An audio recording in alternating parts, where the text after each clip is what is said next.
Hey Beth, can you hear me? It's Peter.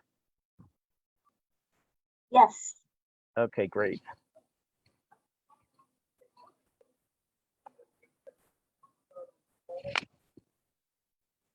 Woo, that is bright. I'm on vacation.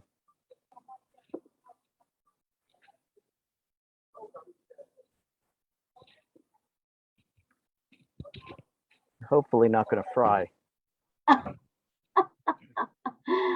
Well, at least you got sunshine. Yeah, this is the only place in Creed that actually has Wi-Fi. It's the coffee shop. Oh my gosh.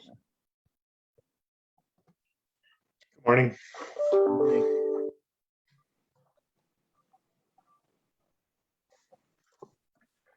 Peter, you're setting a very bad. You're saying that's the only place in where that has Wi-Fi?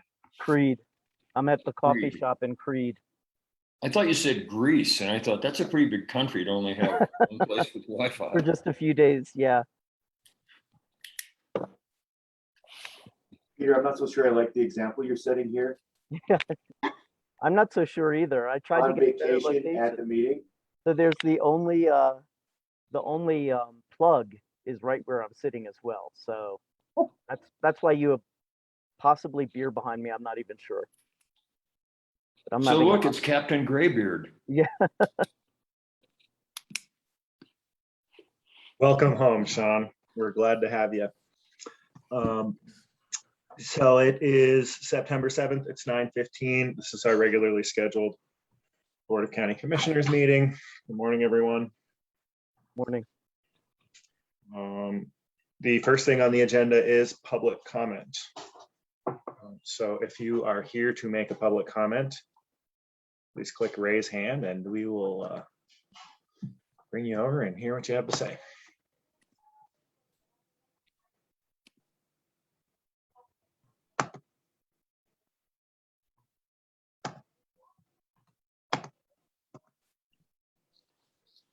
Okay, not seeing any public comment. The next thing on the agenda is county commissioner updates. Who wants to lead us off here? I'll be short and sweet. The extracurricular stuff that I did this last week was mostly working on some NOCO budget in preparation for the collaborative effort, quarterly or trimesterly meeting coming up. And then and so there's just a bunch of work in each one of those. We're redoing budget and projections for the next couple of years at NOCO. And then otherwise I was doing my part to keep our positivity rate down by getting sick and testing negative for COVID. I didn't do a very good job, obviously. I read the report. We'll hear more about that later. But so a couple of days worth of my week was kind of blown out last week because of that. So, and then the holiday weekend. Great. So I don't have a ton to update you all on either. I think I did mention this last week, but Sean, for you, phase 1 of our housing study is complete, and I believe that they will be providing some type of interim report to us this month. So that's out there and on the horizon.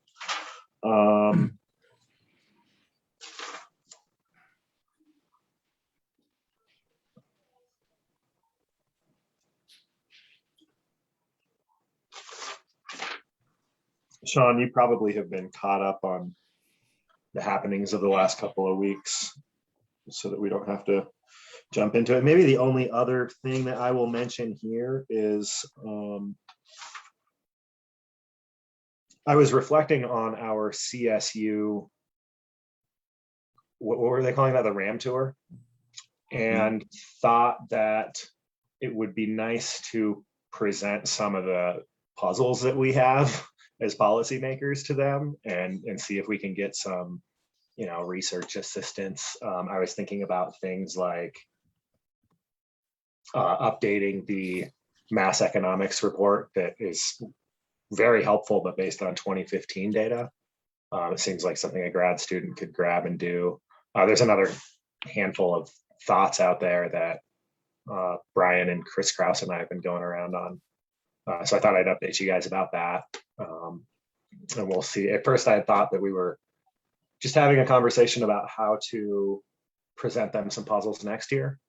And it seems like maybe we have an opportunity to actually ask of them some stuff this year. So we can be more specific than that if you'd like, but that's just something I'm excited about. Well, I thought there was a lot of value in the Mass X study. And it was one of those things that for various reasons turned into one of those stacks of papers or reports on a shelf that I think would be good to resurrect and update. I thought there was a lot of value in both the process and the outcome. And I know there were differing opinions on that, but it'd be worth trying to trying to make it better, look at it and work at it and improve on it. And yeah, maybe the last thing, just looking through my notes here, and you may have heard from Heidi McCollum as well. The district attorney reached out to me to give me a heads up. Their budget proposals should be arriving to us pretty quickly here. And she wanted to give us a heads up that because of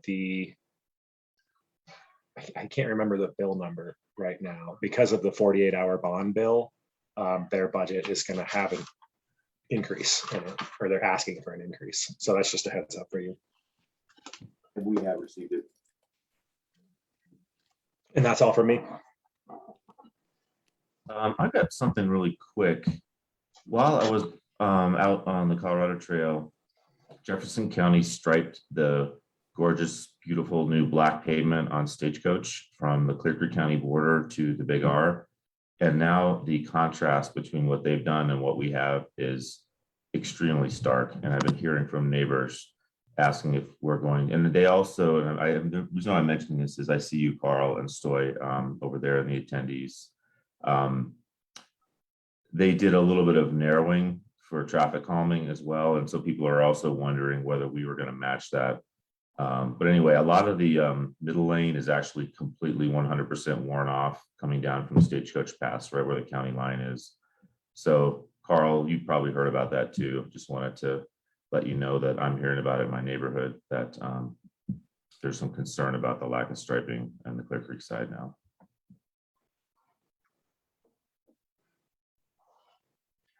Just like that, Carl disappeared. Or did he come over? Oh, there he is. Yeah, sorry, took a second to switch over there.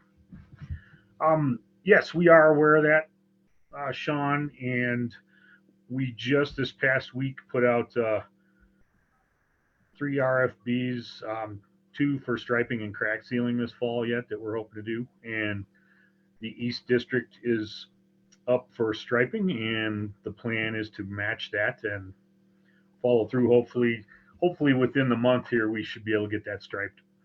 Okay, perfect. Thanks, Carl. I figured you guys were on top of it.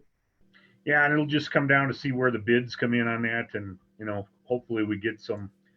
It's been a strange summer with the asphalt being unavailable for a time and such that we're not seeing a lot of activity on some of the smaller projects, but we're certainly hoping to accomplish this, or the striping in that district yet this next month or into the next 6 weeks or so, and that'll certainly be part of it that we look at. And okay, so if I pass along that it'll be addressed likely by Halloween, that's a pretty safe statement.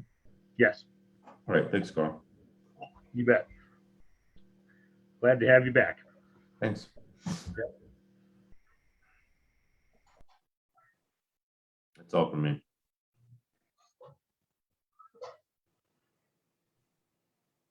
Okay. Well, just one other thing that's been going on that just popped into my head since we've got a little bit of time. I did hear from someone in the Little Bear neighborhood who was not able to obtain homeowners insurance because of the fire ISO rating. And I have asked the fire, that's within the Clear Creek Fire Authority's response area. So I've asked for Kelly to educate the board on those ISO ratings, how we're doing on those ISO ratings and how Clear Creek Fire Authority's operations impact those. But it's something that it's a topic that I think we're gonna see continue to become more important as we move along in the world of wildfires. Yeah, it's not just wildfire either. ISO is for any type of fire suppression delivery, whether it's structure or wildfire. It really relates to the ability to move water to where it's needed for firefighting operations. So is that's something that maybe we can seek improvements? Are there ways that we can impact the factors? And I guess that's where Kelly coming to talk to us, we can get into a conversation about that. Yeah, it's a very complicated formula where you get a rating, but it's based on the equipment that you have, the location of the water sources from where the equipment is, and your staff, and a lot of different things. George, what neighborhood did you say that was? Little Bear is south of Idaho Springs, like between Idaho Springs and Highway 103. Yeah. Definitely not. Yeah, that makes sense. And I had asked for that presentation to the Fire Authority Board, which is meeting this Wednesday evening. So one thing could be for either of you two to attend that, or we could just ask Kelly to come and talk to us too, which I think would be. Mhm. I think the latter is a good idea, and we can dig into it. I mean, if somebody has availability to attend that other meeting, there's nothing wrong with that. But I think digging into it is a project. So Brian, it's when you head south out of Idaho Springs up Soda Creek Road towards the dump, and up towards Barber Fork where it dead ends. Off to the left is Little Bear Road, and that connects with Highway 103 over by kind of near Witter Gulch, above that a ways, and so it's got two sets of really tight long switchbacks and a pretty treacherous dirt road. I won't call it treacherous, but just other than its geometry, it's kept in good shape by Carl and everybody, but and so it takes a while to get up and down it, especially wintertime. So I would think for house fires in the wintertime, it's a pretty long response time. It kind of reminds me, Brian, when are we going to be hearing from the consultants who did all the interviewing around fire and EMS these last few months? That's a good question. I would have thought they had wrapped up, that we would have seen something by now. Thanks. I'll follow up on that. Well, I have an interview on my schedule coming up, I know, this week. That's the sheriff's office. Oh, okay. That's right. Sorry. And one thing we just talked about, Little Bear and that fire thing, and Brian's asking where that is, reminded me of something, and I don't know. I think I've mentioned it to George once that I was doing this, and I don't know if I did to Sean. But what I've been doing with my meetings, in my meetings with Brian, is whenever we get together, we jump in the car and have the meeting in the car, and I take him to some either notorious or famous place in the county, at least to him, because we've been talking about it. So he's learning.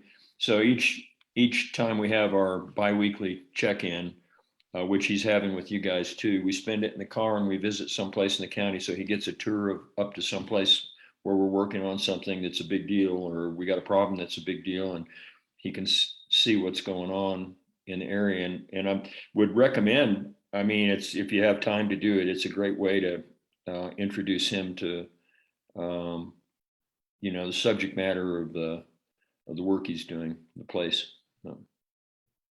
I get to see the county through your eyes also. It's very helpful for me.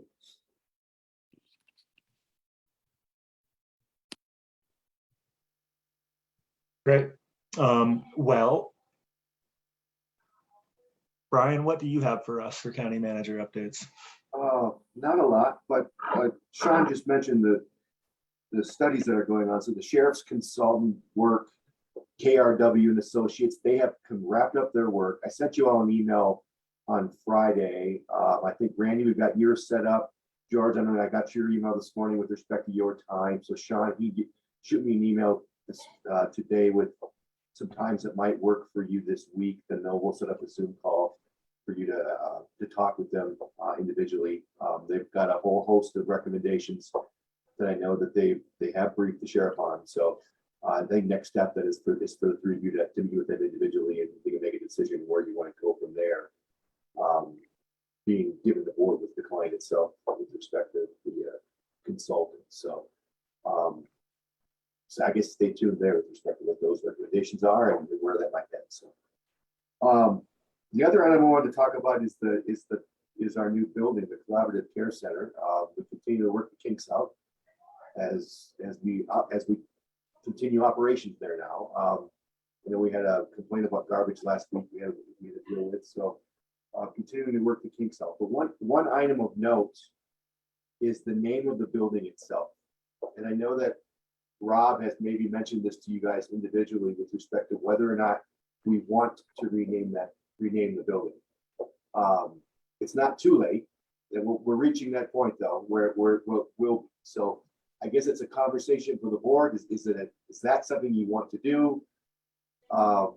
If so, what might that process look like in terms of selecting a new name, et cetera? So I wanted to kind of throw that out for you to hear your thoughts on whether or not we want to rename that building. I think we should evaluate it. Whether we did actually come up with something better or not remains to be seen. But I think that the current name is very descriptive, but pretty uninspiring.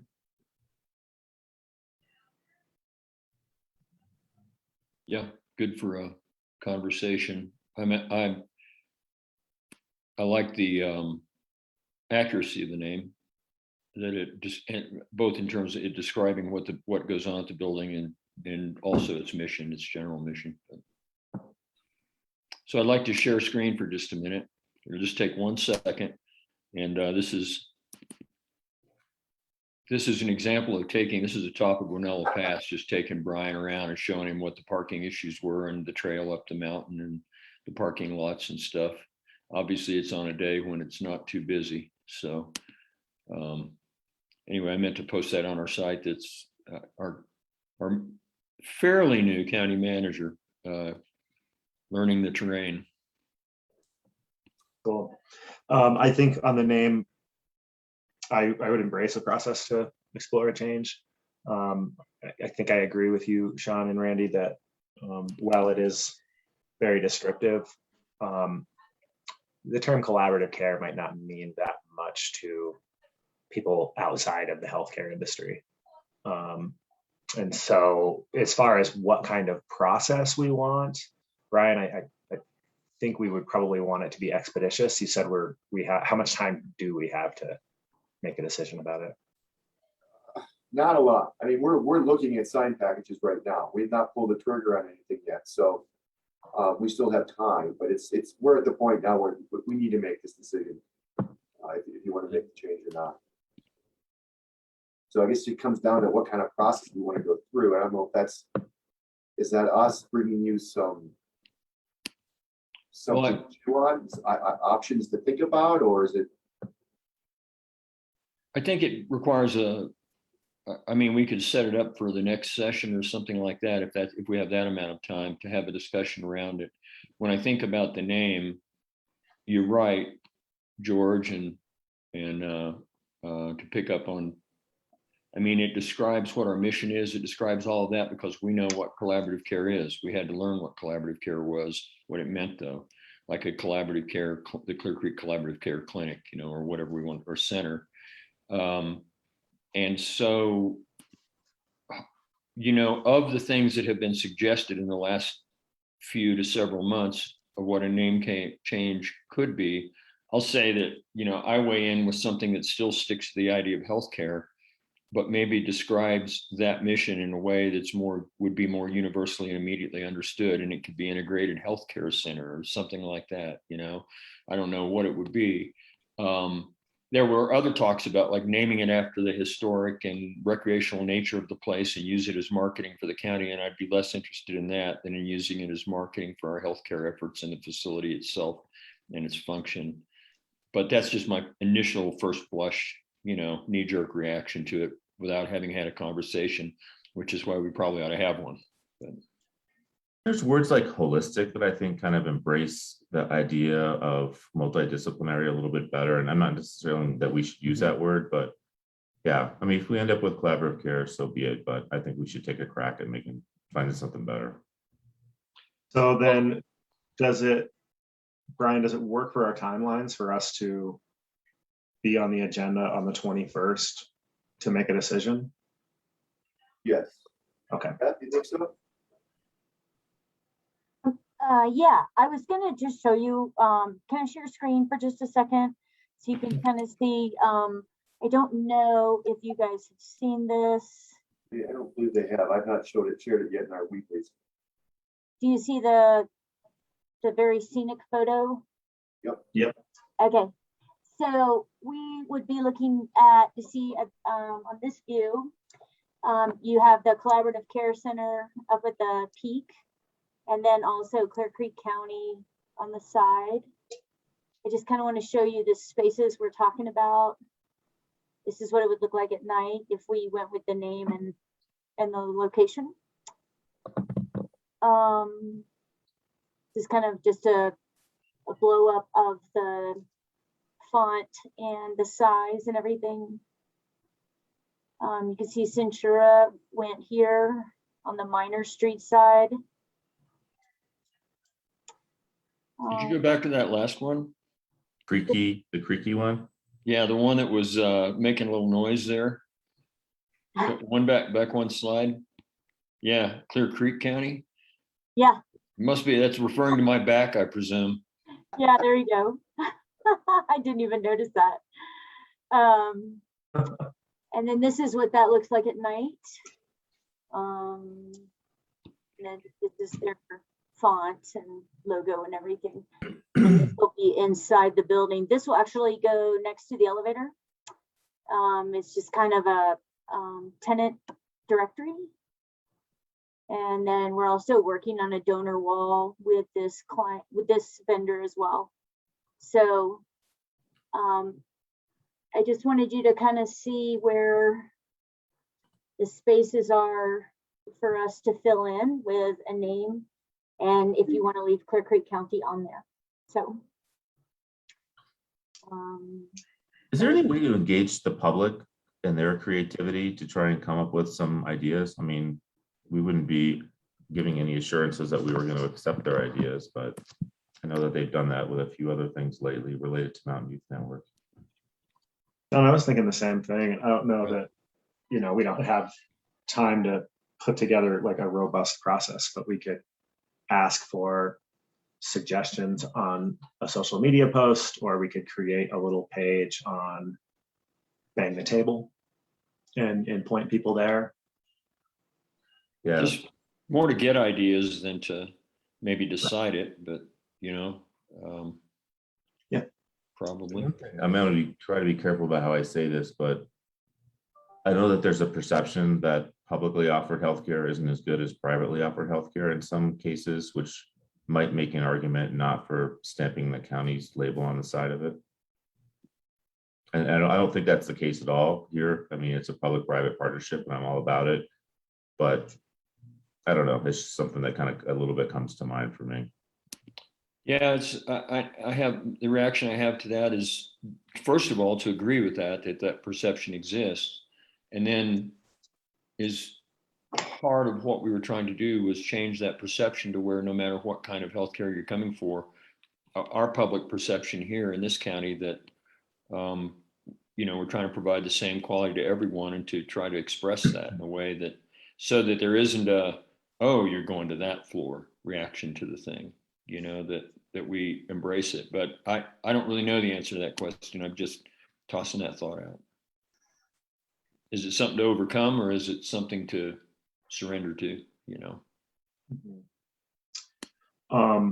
Something else that we might want to have in mind and this is just popping into my head right now, seeing those lit signs causes me to be curious about, are they going to be on all night? Yeah. How bright are they going to be? I know that Idaho Springs was discussing updating their lighting rules, and I think they tabled it because they weren't sure how to update their lighting rules and address grandfathering existing lighting. So it might be worthwhile for us to, and maybe we've already done this, we probably have, but it might be worthwhile for us to make sure that the way we're lighting that building at night is something the neighborhood can be happy with. And the Right. way that we engineer in the flexibility that if we want to go totally dark at 10 PM or something like that, that the technology would support that. Right. That's, yeah, I mean, it's facing, all the signage we just saw is facing a purely residential neighborhood. And I know I face the same thing down here. We keep our eye on the gas station down a block away to see when they start changing the canopy and the facade and the lighting to see what they're coming up with for the exact same reason. So see if they're going to light the top of our roof and the entire face of our house and all of our windows all night long, you know? Just as a side note, a while back when Iconergy gave you guys an update, we talked about dark sky assessment of all the county facilities. We did add the health clinic into that assessment. Most of the lights on the health clinic are, LEED acceptable and dark sky compliant, but there are some lights that we want to check just to make sure. So we'll make sure that even our signage and the lettering and everything meets the same standards. So No one should be surprised that you're already on top of this, Beth. Thank you. you guys asked for the assessment, so you guys were on it. So, Okay, is that sufficient on signs and names? yeah, we'll put out some social media work, requesting suggestions, and we can then bring to you at your next meeting to make a decision. Maybe something that with the three of us, we talk individually about also in our one-on-one meetings, what that process might look like. Okay. What else do you have for us? That's all I have today.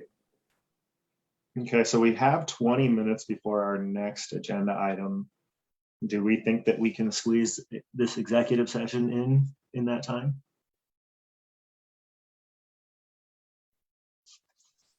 So I'm pretty sure that Amy is going to attend and Martha is going to attend, and I think that they were planning on appearing at 1 o'clock or Let me- sometime around then. Let me try calling. I think Amy's on the line right now with us. Right. Martha's not here though. I just looked. Don't see her.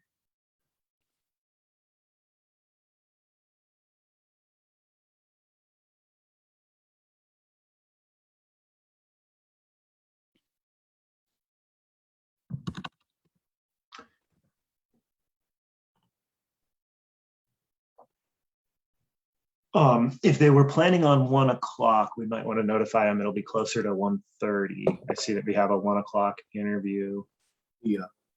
It'll probably take no more than 30 minutes.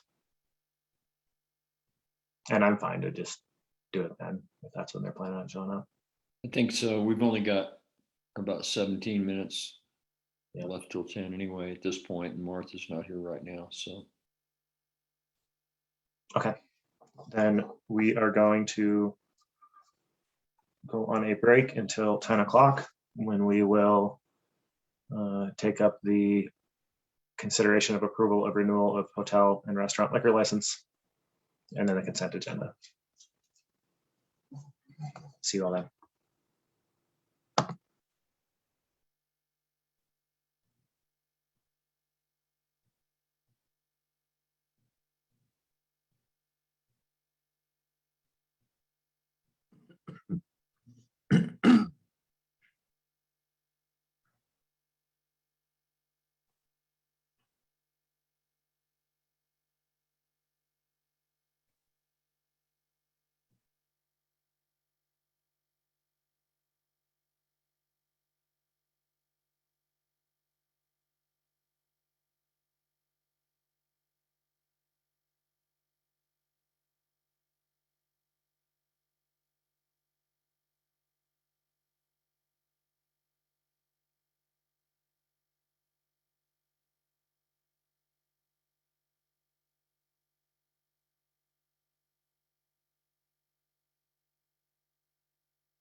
Hey Beth, I got a quick question for you. Looking at the way the page breaks are on the agenda, it looks like the approval of the addition of one full-time employee is on the consent agenda, or is that a separate item? It should be at 10 o'clock, but it is separate from consent. Is that on the online version that it looks like that? Here I can show you what I'm looking at. It's the version I downloaded this morning. So the consent agenda is here, and then down here we have. Yeah, um, I added the letter A on there to try and separate it, and it doesn't look as good as when you print it out. No worries. That's as long as I know what we're trying to do here, we're good. Yeah, it's a separate item to be considered by itself. I thought it was separate and maybe should have gone under regular session 2 or something like that, Yeah. or action session, something. Yeah, Anyway, Okay, so I guess we're considering it to be part of the 10 o'clock action session. It looks like we're all here. So 10 o'clock, we're sitting as the local liquor licensing authority to consider approval of renewal of the hotel and restaurant liquor license for Echo Lake Lodge Concessions LLC, doing business as the Echo Lake Lodge. I see on the agenda that the intent is to immediately continue this meeting to September 21st, 2021 at 10 a.m.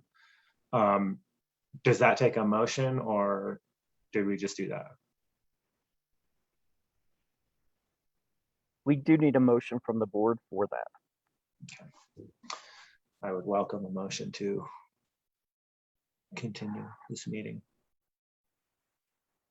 I move we continue the 10 a.m. liquor license authority discussion agenda item to September 21st, 2021 at 10 a.m.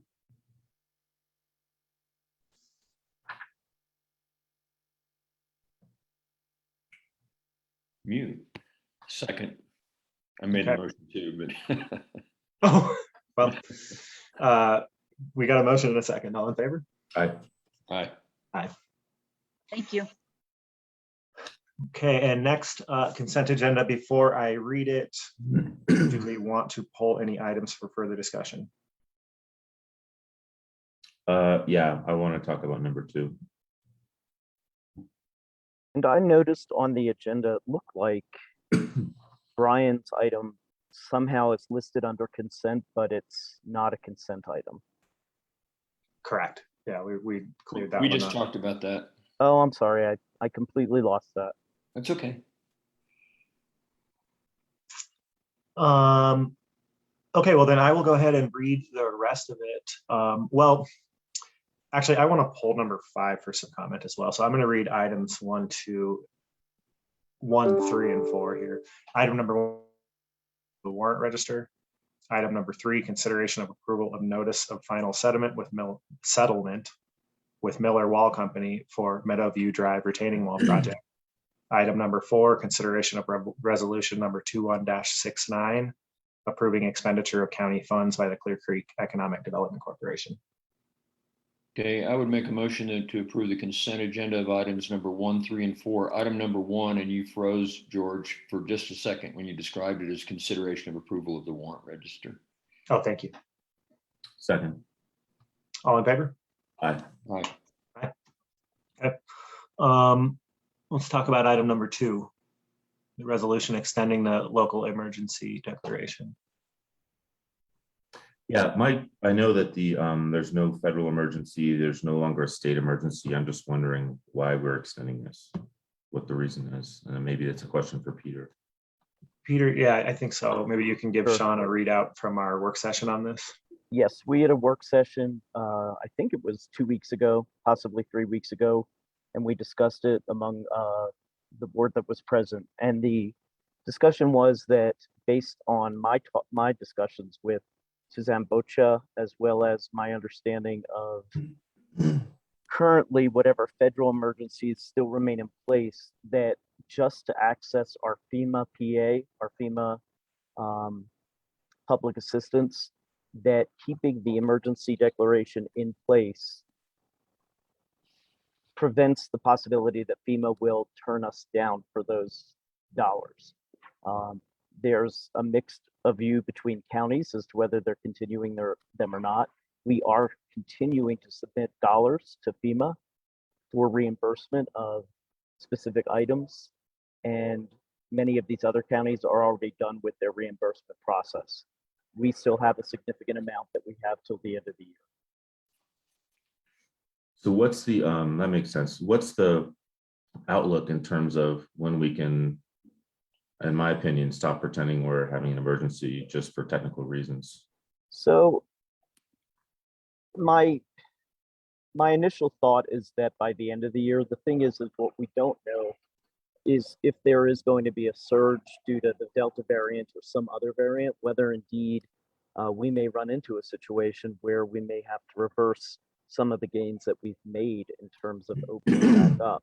Now, I don't anticipate that that's the case. I think we're in a very different situation now that we have the vaccine, but I'm also not the public health expert on that. So just in an abundance of caution, what we've done is we've put this for another 90 days and we would revisit it. The board can always choose to revisit it earlier if they want to, let it expire, or if they just want to actually just rescind the emergency declaration. That all makes sense. And I guess the one thing I'm not totally comfortable with, 90 days is a pretty long time. And I know how things work around here. If I don't say anything, 90 days is going to come up and then we're going to talk about this again. Is there a way that we could kind of make sure that we at least do some kind of a checkpoint, maybe halfway between now and the end of the year, just to see if it's something that's still needed? So what we can absolutely do is, with Beth on the line, and I see that Nanette's here as well, we'll ask that a placeholder be put on for a work session with the board to do what we essentially did about 3 weeks ago, which is discuss the status and what the board's pleasure will ultimately be when this expires. What we've been doing in the past 2 times is at least doing it a few days, or excuse me, a few weeks before the board actually has to take action. What we can do is, why don't we just set this for 45 days on an upcoming agenda, and Nanette will probably work with Beth just to make sure that particular language is on there. Does that work? Yeah, that's fine. Thanks for clearing this up. Sure. All right, I don't have anything further on that one. Okay, so making sure I understand. We are scheduling a work session to discuss another extension in 45 days. My understanding is we were doing a 90-day extension, but we were doing a work session 45 days to see if it made sense to potentially lift the state of emergency if there was no more rationale for having it, rather than just letting the 90 days expire. Correct. So the resolution as it's written now will take it out 90 days, but we'll do a check-in in 45 days during a work session just to, and I'm sure it will take all of 15 minutes, if that. Okay, sounds good. Maybe what I would ask for in that work session is, or if you think it's appropriate to deliver an executive session, Peter, just a refresher on the statutory criteria for being in a state of emergency. Absolutely.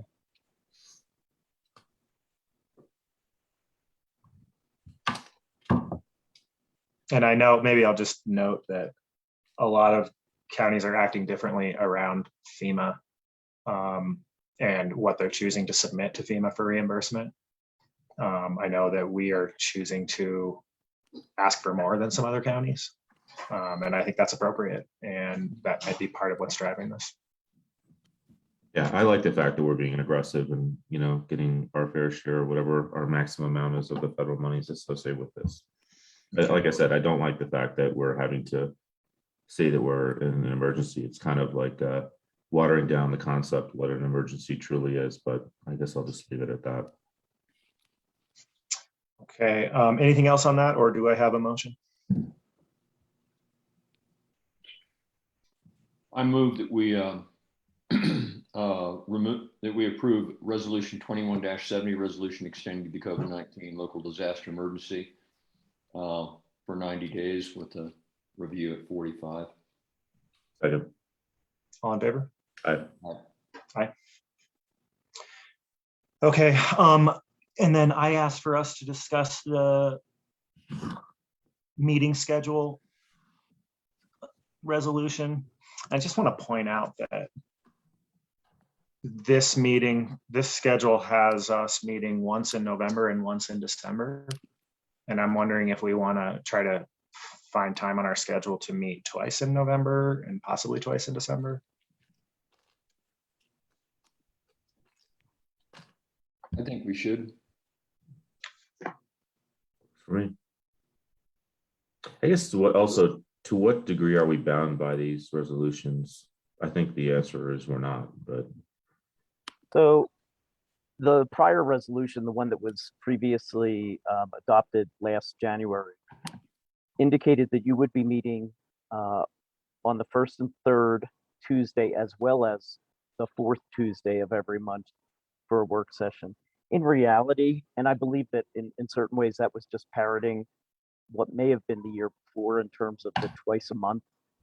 We may have added the third meeting in the month for the work sessions to discuss strategy. I think strategic objectives was one of the purposes. So as you know, we've met weekly for quite a long time. So we've met more than enough to meet that resolution. Really what that resolution is sets what our minimum should be.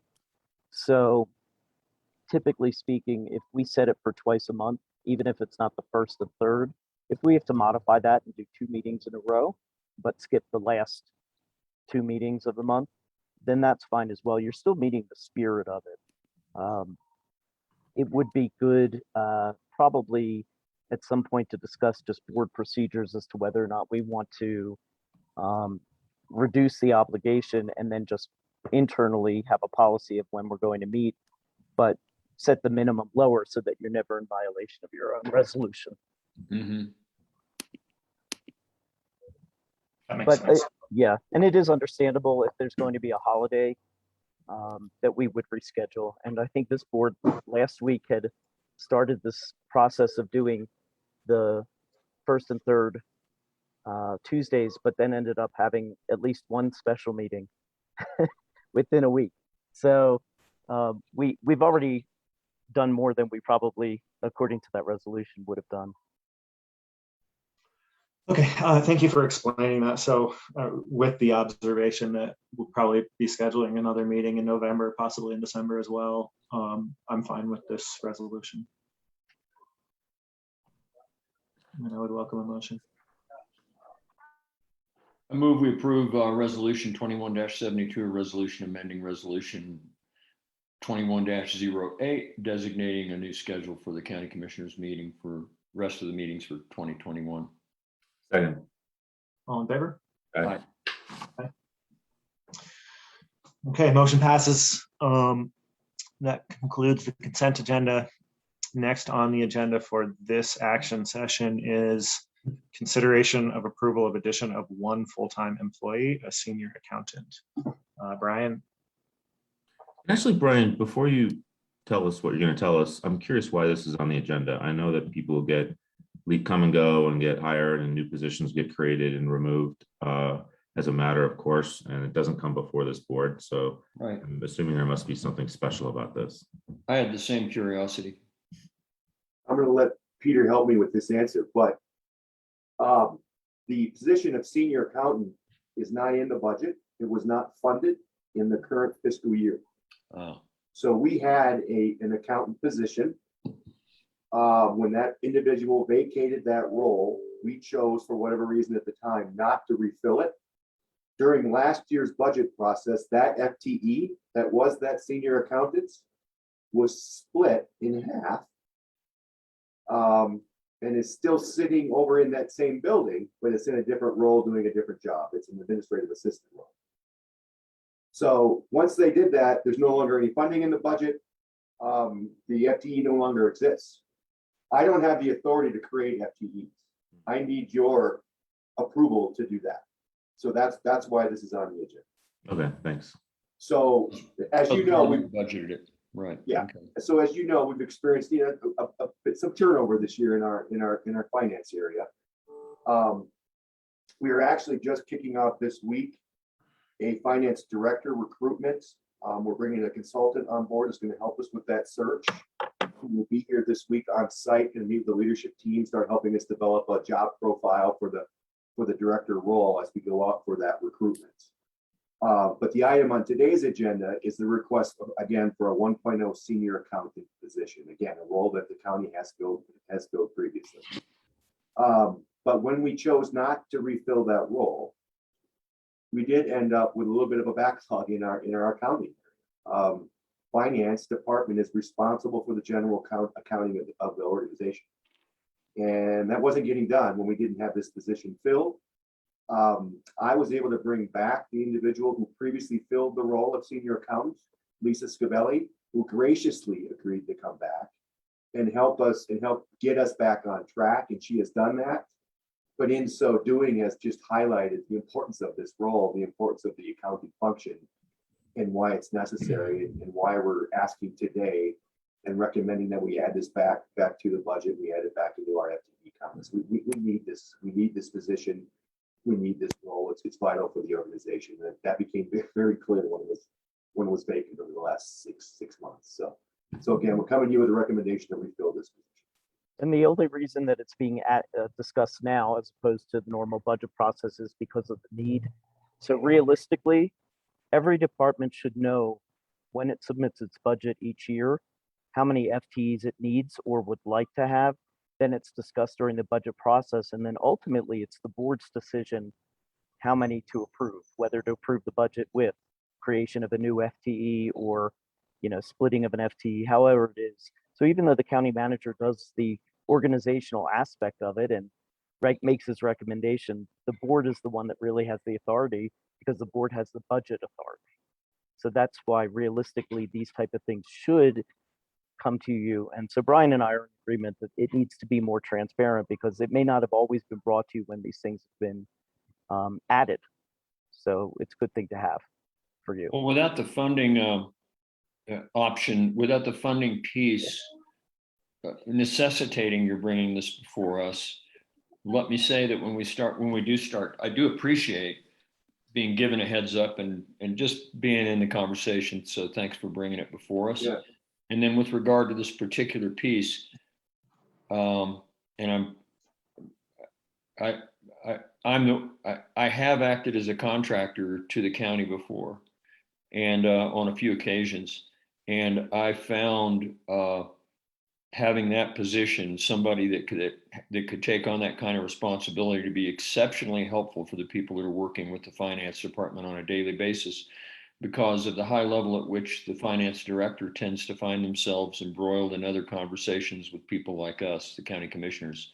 And having somebody with that expertise and sense of responsibility, one layer down, that could handle the stuff and take care of it and get it right and process things was exceptionally valuable from a standpoint of the maintaining county credibility, if nothing else, among its contractors. I should also add that we do need to bring a supplemental appropriation to the current fiscal year budget already for some other needs. So that's going to be coming shortly, if not the next meeting, probably the first meeting in October. Should you approve this FTE today, we would include the necessary funding for this position in that supplemental appropriation that will be coming to you in a meeting or two.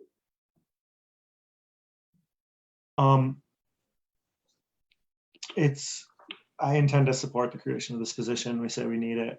My question that I have, I believe that this change was made with the intent to outsource. I don't remember the name of the firm, but there was a firm that was going to be essentially taking on the duties of senior accountant. Is that contract in place? There is a contract in place that's been assisting us, both with audit and with accounting work. I think there was some going back and forth with respect to whether or not we wanted an accounting service or not, because the previous director actually rewrote the job description of this senior accountant. and I believe had intended to go back out at some point. I believe that the contract for accounting services was more than likely to be temporary. But again, I'm speaking for folks who are no longer here, so. Okay, and then therefore creating and hiring this position would mean that we wouldn't continue that contract. Correct. Right. I saw that. I thought that contract was a temporary solution to a problem. That was my understanding of it, but maybe we had different understandings. But I think there are two elements. One is that, again, like I said a little bit ago, having that person in-house available right there full time for people who had an issue with a bill or previous balance or anything like that, where there was a difference of opinion, for example, and could sort those things out in a heartbeat, pretty much in real time, was very helpful.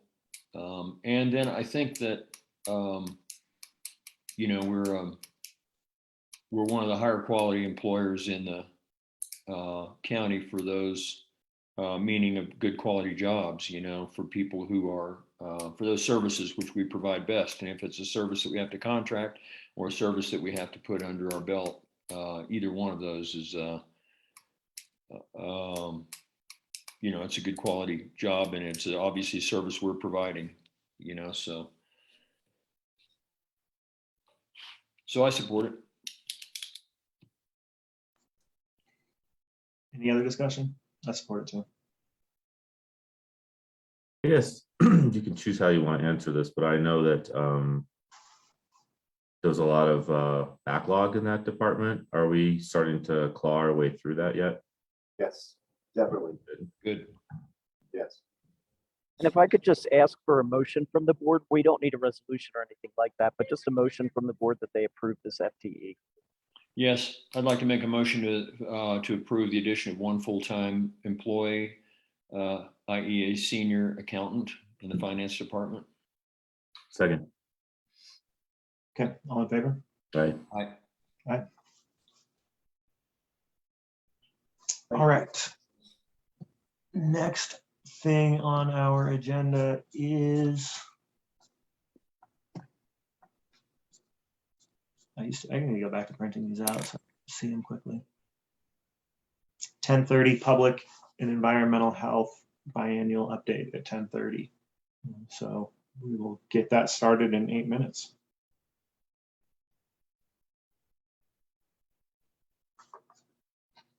Until then, we're on break.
Good morning, Tim. Hello, Commissioner Marlin. How are you? Doing all right.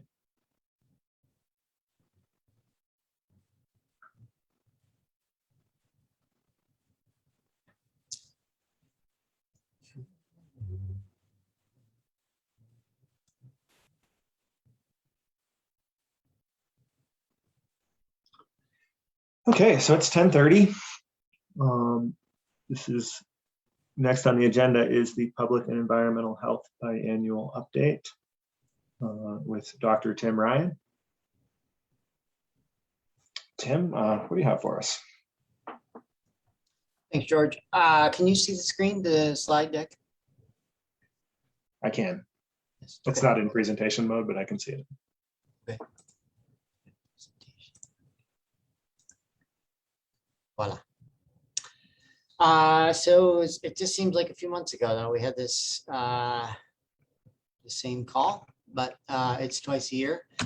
So what has public health been doing? To date, we've given out north of 9,900 vaccines related to COVID specifically. Contact tracing has jumped significantly. You'll hear the numbers at 11, but we've done more than 2,000 calls out to the community doing contact tracing. Testing have been very busy trying to get that set up for the schools as well as the community. And last week we were able to get 2 additional days here in the county. So we now have 3 days of community testing available in Clear Creek County, as well as what's going on in the schools. We've been constantly updating the relevant pertinent information on our website, on Facebook, our weekly reports that we give to the county commissioners, as well as the one that we put out, constantly trying to process that information and put it together. Continued engagement with the business community in Clear Creek County around COVID, around outbreaks, most recently, and around how to keep their businesses safe and moving. Development of mitigation plans, that's an ongoing thing, and one that will continue through the near term. Several of my staff working on that in many different ways. And then as well, the ongoing recovery efforts as it relates to COVID. Public health nursing. So we have now 3 full-time nurses. And so they are very busy right now doing both COVID testing, contact tracing, et cetera, as well as setting up the schools, testing protocol, in addition, other immunizations. And this year, for the first year, we have now offered school physicals for a $20 fee, although it's a sliding scale. So we did have several dozen kids take advantage of that. Other communicable diseases are still going on. Unfortunately, the world didn't stop with COVID, so they're active in that as well. The WIC program, we're now that we're in our new facility, getting that back up and running. We have had a couple months hiatus from that for the most part. Similarly with the baby and me tobacco free and the maternal child health. So all of that, now that we're here and getting our new space set up, they are in full swing with all those services. Public health emergency preparedness. As you know, Olivia, our previous left back in the early spring. We have recently hired a new individual to fill this role. Thomas Moon is his name.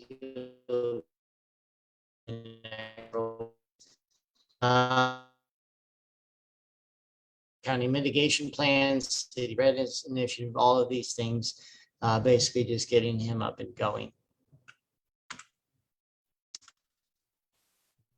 Environmental health, they have been active this treatment system review and application review. My internet is unstable because it's spliced into AT&T. As well as dealing with environmental complaints, those seem to pop up every week or so.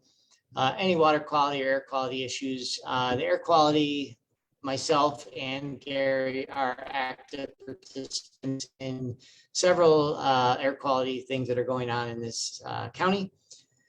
Zoonotic disease, we have, it seems like a rabbit or a dead bat almost every week or so that we need to look into and addressing all of that. The retail food inspection still is a state run, although they do lean on us from time to time and have us do those because they don't want to come up here. So. Mountain Youth Network, as you heard from Laura's previous update, they have been funded for additional years, and there's 3 different sources of funding, so they are well on their way financially and programmatically, and they now have doing a whole host of the different activities.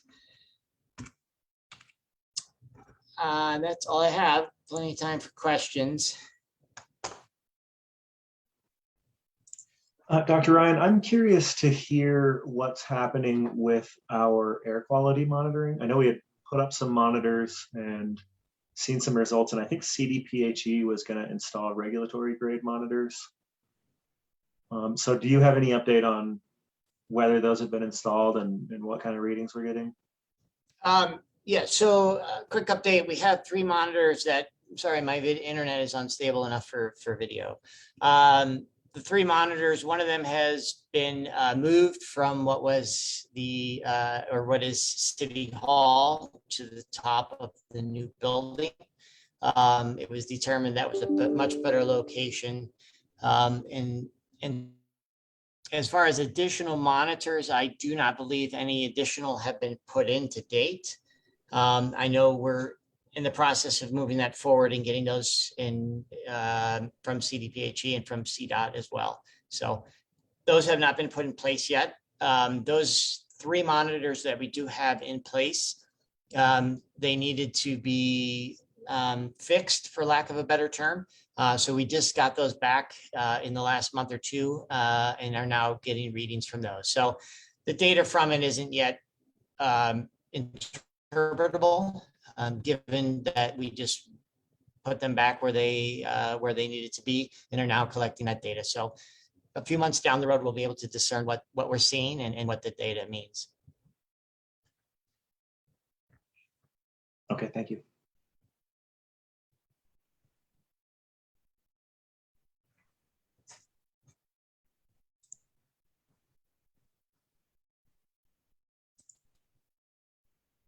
Other thoughts or questions?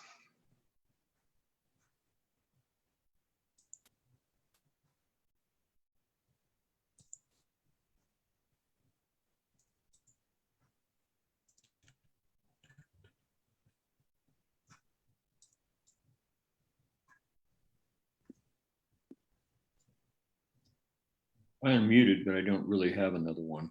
Haven't anything to bring to the conversation. I'm not.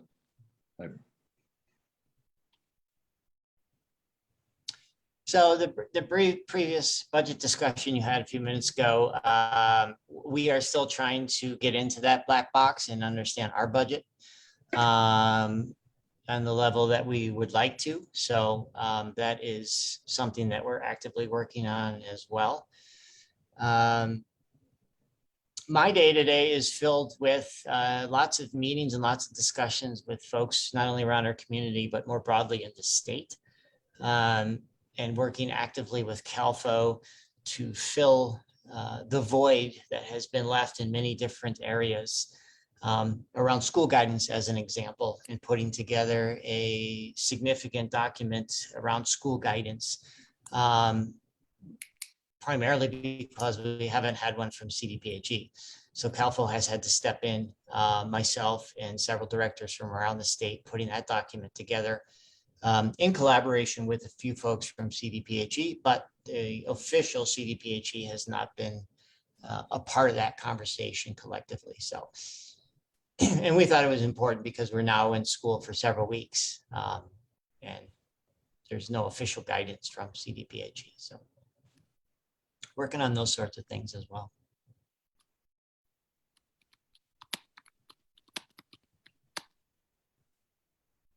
Tim, I know as of, I'm trying to think of the last time I had an update on your workload and the nurses' workload. I know over winter, the mass vaccination clinics were a big lift, and you all were working a lot.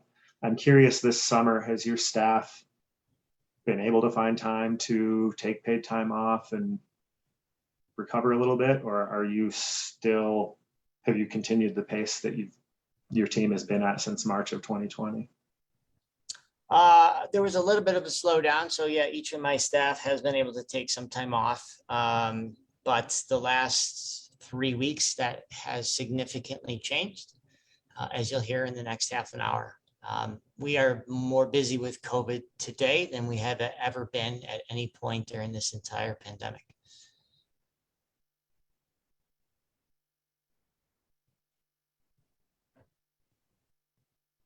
Primarily around testing, coordinating all that testing.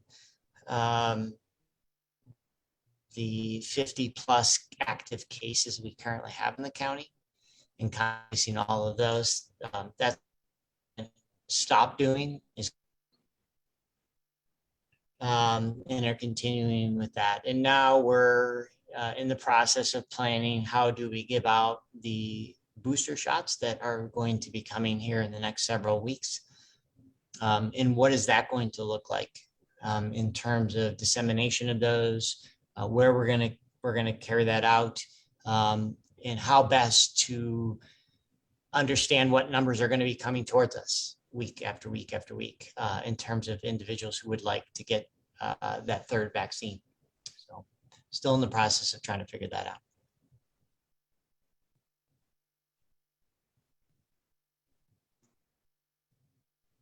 Do you anticipate a scenario similar to when the vaccine was first available, where a lot of demand? And I think demand will be strong.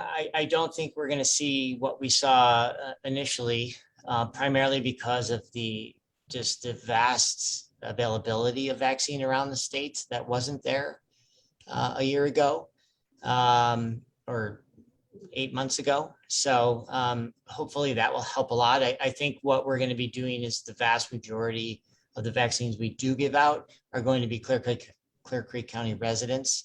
Not what we saw in the early months last year of 29 different counties showing up asking for vaccine. So that will obviously drive our numbers down in terms of what we give out week to week. But the first several months of our vaccine efforts were in our own, as I say, our law enforcement, fire, and EMS, and public health, county employees, et cetera, et cetera. So those people are pretty stable for the first couple of months, so we can anticipate giving out similar numbers, at least initially.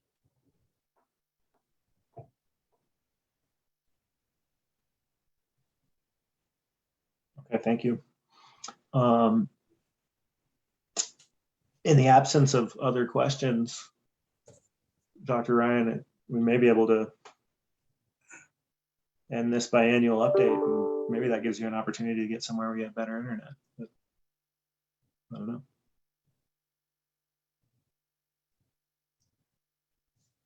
Yeah, maybe.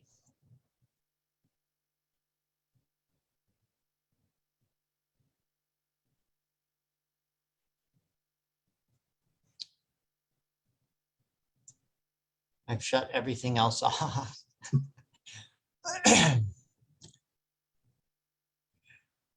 Can I ask a question? Do we Yeah. have any insight as to when we might have internet that can?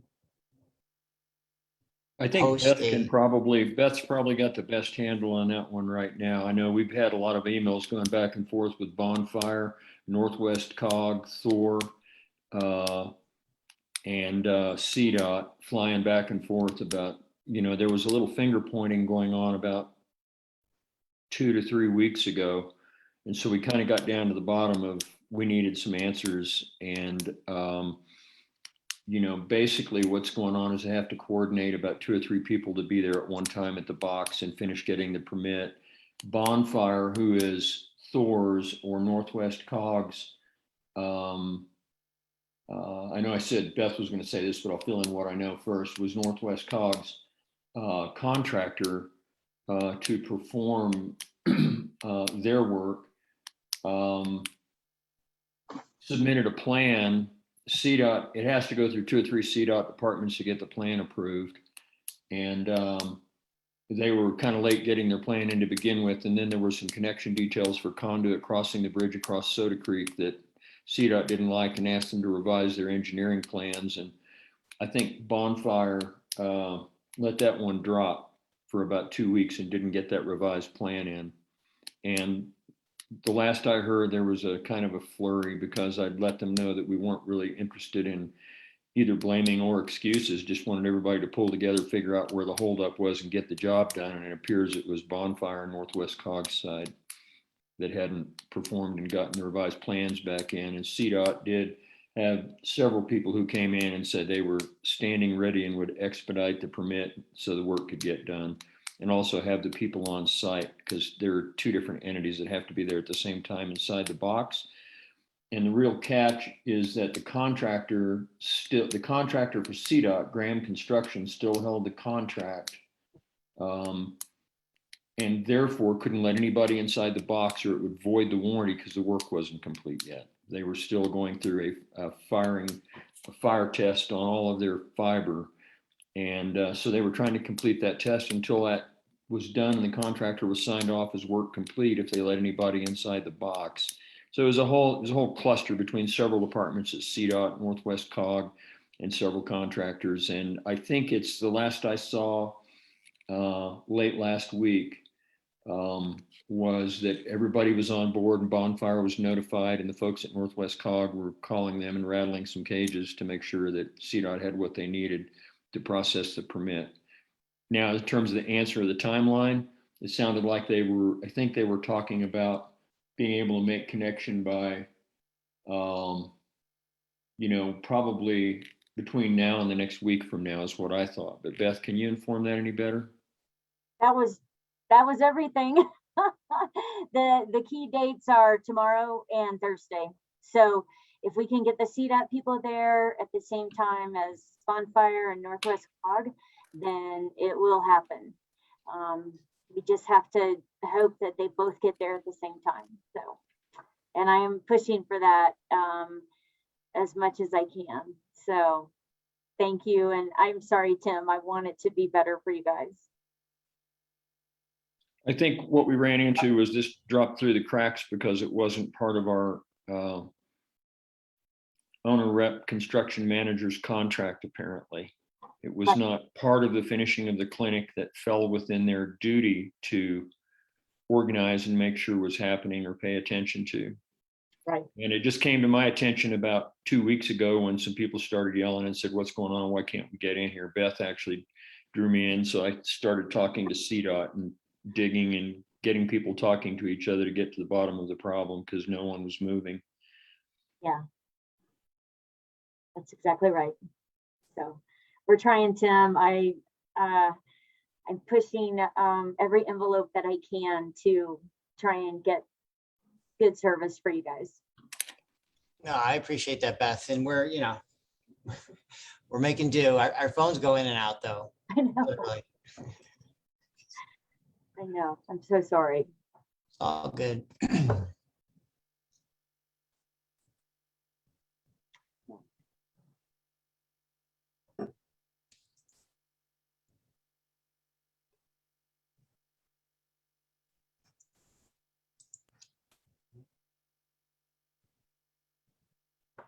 Okay. If we don't have anything else, Tim, do you think you have more than 30 minutes that you need for your COVID update? We could start that now, 10 minutes early. Maybe that's unwise because people are used to coming in at 10:30 or at 11 o'clock to hear. I think 11 o'clock is probably the best for that. I mean, it would be nice because we could add it to, well, it wouldn't change anything else anyway, looking down the schedule. So. Okay, then I suggest we just start that one on time and So I'll make one last call if anybody has anything on this public and environmental health biannual update. No, other than I'll say that someone informed me, a friend of mine informed me a moment ago with a message that my pen clicking was making them crazy, and I didn't realize I was clicking my pen right next to the microphone on my laptop. So my pen is now on the other side of the desk, and I'll keep the mic turned off. So sorry about that. Whoever warned you about that is a friend of mine too. So, okay, well then we will be back at 11 o'clock for a COVID update.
Okay. It is 11 o'clock. Next thing on our agenda is our COVID-19 update with Dr. Tim Ryan. Tim, what do you have for us today? Morning once again. Let's start with the numbers. Nationally, we are at 40+ million confirmed cases across the United States. Case rate right now is 149, roughly 150,000, although I think the Labor Day weekend lack of testing over several days has altered that number. Correction here shortly in the next several days. Hospitalizations, a slight decrease, but again, I think this is a data lag, slight decrease over the last 7 days. Fatalities, we are at 649,057 Americans dead from COVID. Currently at a rate of 1,385 per day as a 7-day average. Test positivity rate across the country is at 10.8%. Contributing factors to the spread, the unvaccinated and the Delta variant. Currently, 53.6% of the American population, which includes under 12, is vaccinated, and 63% are vaccinated with 1 dose. Here in Colorado, similar trend, 114 as a 7-day average per day. 2-week cumulative incident rate here in the state is now at 406 per 100,000. 19% increase across the state over the last week. Currently, 40% of the ICU ventilators are in use, and 87% of the total ICU beds in this state are currently occupied. The hospital data, the state has had some issues over the weekend, so there's over 800 people currently in ICUs across the state with COVID. 2-week test positivity rate, 6.7%. Contributing factors here in Colorado are the unvaccinated and the Delta variant. Vaccine rate here in the state, we're at 74.6% of the eligible population have at least 1 dose, and 68.1% of the eligible population are fully immunized across the state. There are pockets, there are still counties in very low 50s. So still pockets around the state.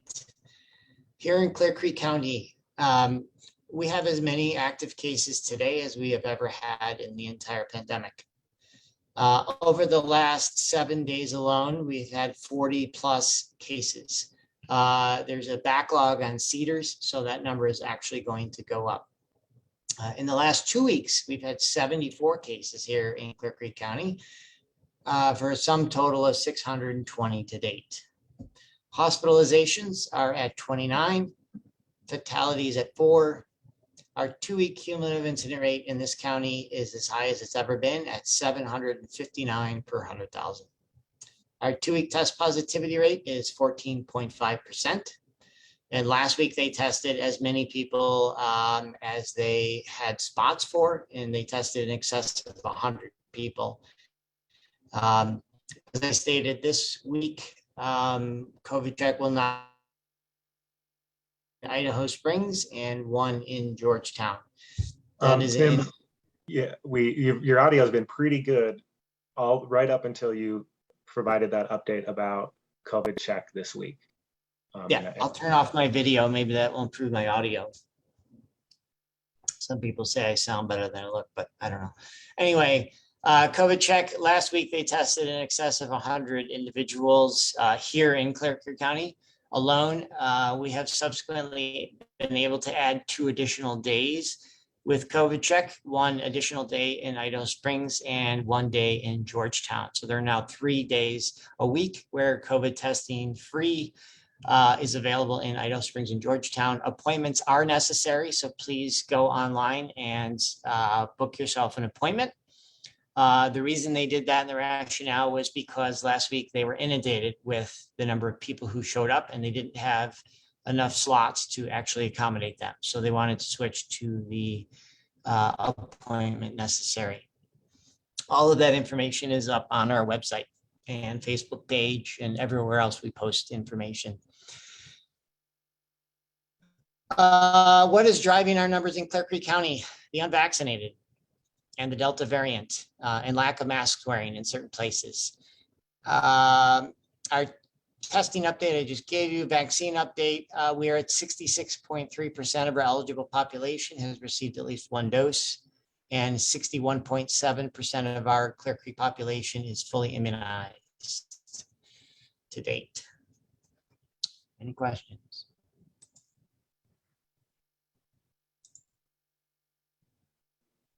Tim, I'm curious about I know every once in a while we get to see a heat map of where our cases are coming from.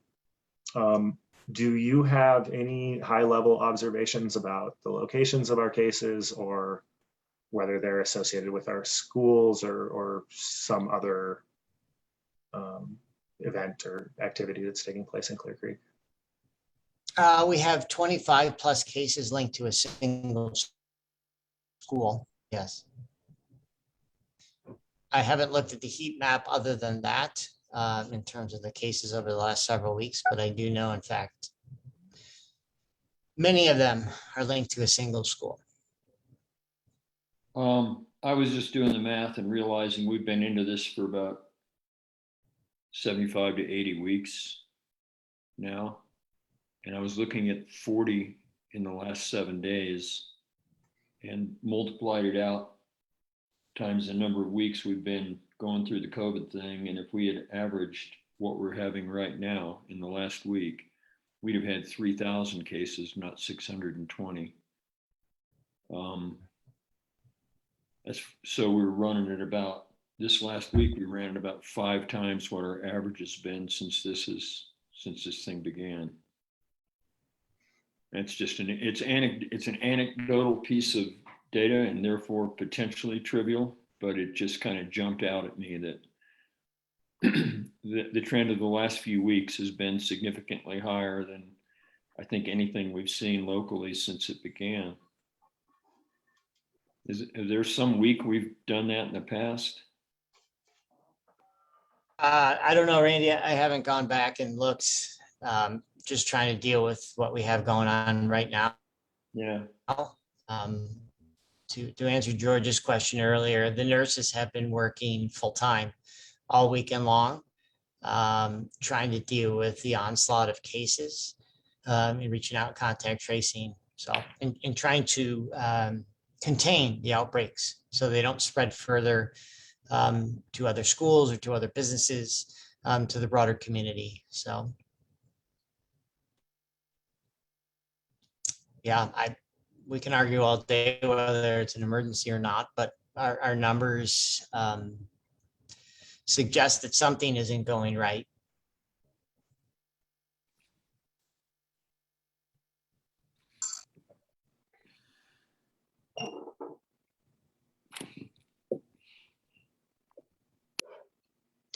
Tim, I have a question that I intended to bring up on Thursday evening and forgot to. I know we had a conversation about this. I had a conversation with the management of the rec center. They're wanting to understand our interpretation of the public health order that was passed, whether that implies whether masks would be required in the entire facility or just in the kids' corner room where the childcare is taking place. Can you clarify that? Sure. According to the public health order, it is only relevant to the kids' corner portion of that. I have had several conversations with the rec center directly, the management there, around a more broad rec center mandate, but that would be as a business on them if they were interested in doing that and logistics around that. Okay, So thank you. the public health order as it currently is written is related directly to the kids' corner only. Okay. And then we've got a question here. Do you know approximately what percentage of our cases are among children under 18?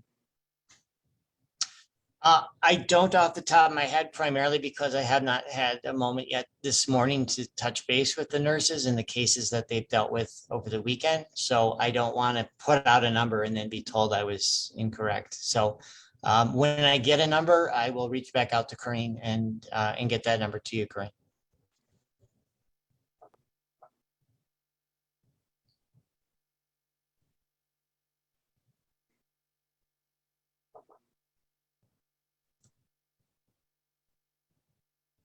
Thank you.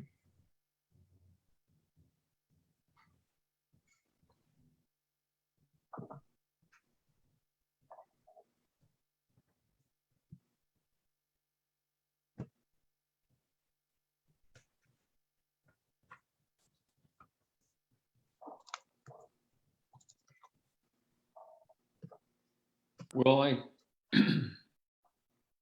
find the report to be sobering and pretty self-explanatory. It doesn't bring any questions out except a comment I made a little bit ago, just running the math. We'd be at 3, had the last week been typical of our entire last year and a half, we'd be at about 3,000 cases right now.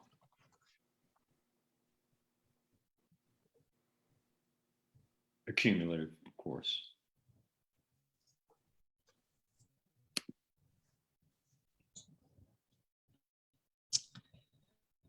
Yeah, well, I'm hoping we don't get there, Randy, and I will do everything in my power to make it so we don't. Oh, I wasn't trying to throw the gauntlet down in any way. I was just sobered by the number. No, I know. Tim, it's been, I think I was able to see some modeling out of I think it was the CU School of Public Health. I think it was more than a month ago, and the prediction was that this current wave would peak around late October, and would rival the peak that we had last November and December. It looks like we're already rivaling or exceeding those numbers. And so maybe the modeling was a little bit underestimating. Have you seen any update to the model in terms of when we think this wave will peak and what we think its height will look like? So that the model in particular that you're speaking of, they typically run it every 2 weeks, just because of the amount of work that goes into it. So I haven't seen the latest one. Last week, I do not believe they had that specific analysis done. But things have changed over the last several weeks. I spent the weekend with a physician from PPH, and they don't have a single bed in the ICU, not one, and 10 people waiting. Just sort of on the ground reality behind it. And all of those things are being entered into the model. So my guess is it's worse than what you saw a month ago, that model prediction, as we get new information every week, and that is added. Hopefully this week, tomorrow is my call with the state. Hopefully we'll get an update at that point on what the model says. But the model is one thing, and what we're seeing on the ground is another thing.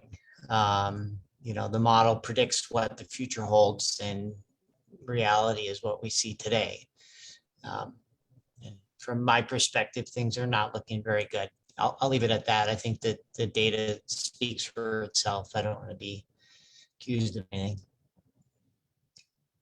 I think you're right. The data does speak for itself.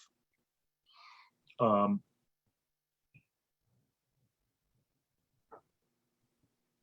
looking at hospitalization rates and hospital capacities, it's interesting to note that the number of ICU beds in use is approaching 90%, whereas the number of ventilators in use is approaching 40. I think that's because we're having elective procedures again in hospitals. And it seems like, I know that was one of the first things to go when our hospital system was challenged last spring. And so maybe I'll just state to this group, we spent some time talking about what kinds of policy goals we have. and making sure that somebody has access to a ventilator when they need one. It seems like also trying to make sure hospitals don't have to start canceling scheduled elective procedures is another good goal to have. Oh, for sure. And I think part of the challenge with this, and this came directly from Scott Bookman, who is spearheading the state's efforts in this front. Counting hospital beds is incredibly difficult, particularly because having a bed or a ventilator is only two of the three things that you absolutely need. The third is staff. And one thing that I don't ever hear mentioned on the hospital staff are, and they're quitting in droves. There is one health plan or health group in this state that is offering $10,000 per month bonus for nurses on top of their salary because they're quitting. So it doesn't really matter how many beds you have or how many ventilators you have if you don't have the staff who's actually trained to stand next to your bed while you're in the ICU. It makes it difficult. So Scott asked the 5 largest health systems in this state on a scale of 1 to 10 where they were at in terms of hospital capacity and what problems they saw moving forward. And they collectively said we're at a 7 every single day, and many days we're at 8 or 9. So we can count beds and we can count ventilators and we can look at the percentage and say it's not too bad yet. But that doesn't really reflect a reality. Similarly, and we've discussed this before about pediatric beds, we have less than 100 pediatric ICU beds in this entire state, to be shared by other states as well. So it doesn't take a whole lot to fill those up. And when we run out, we run out.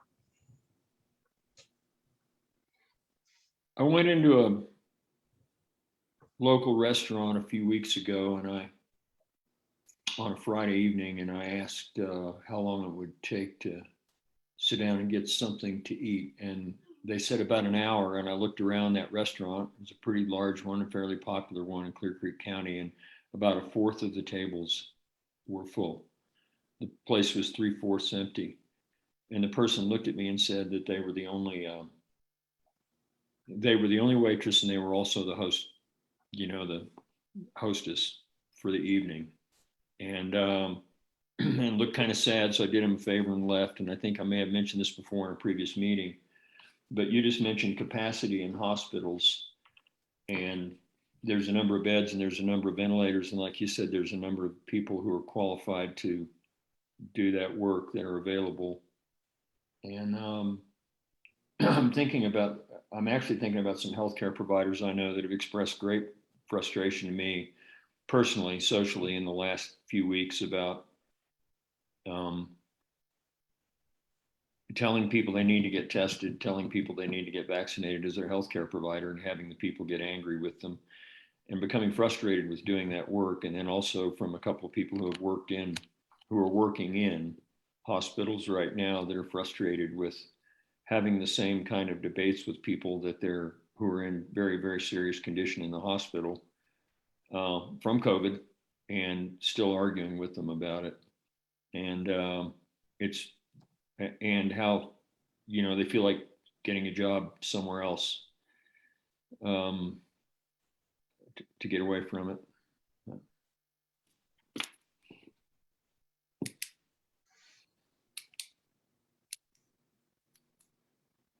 Sorry, I'm clicking my pen again.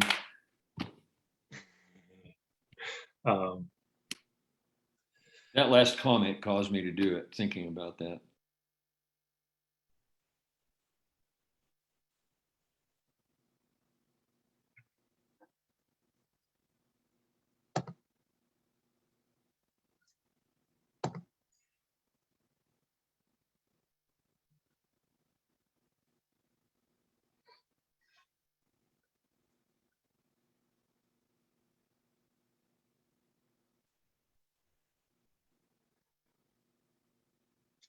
So we've got about 10 minutes left on this on the clock for this one. Does anybody have any other comments or questions? Oh, Sean, I see you there.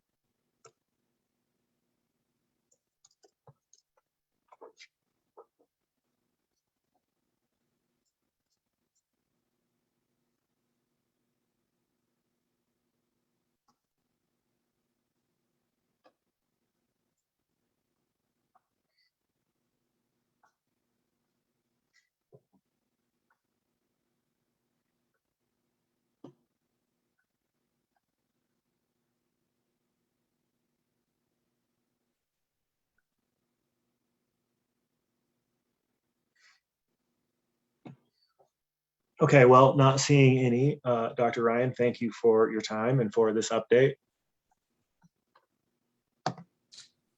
You are most welcome. We have abatement hearings beginning at 11:30. So we are, I think, going on break until then, unless, I mean, do we have folks here for those hearings yet? I think that's the kind of thing you start on time, I think. Thanks, Randy. And Peter. Okay, then we will see you all at 11:30 for abatement hearings.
Hey, Diane, I am not seeing any of our participants in the attendee list. But if you see anybody jump on, let me know. I can cross them over. All right, sounds good.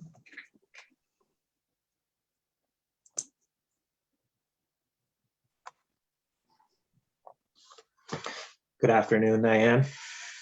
Hi, George, how are you? Doing all right. Oh, it's still the morning. Yeah, it is still morning. Oh, well. Okay, so it is 11:30, which means we are scheduled to go through some abatement hearings.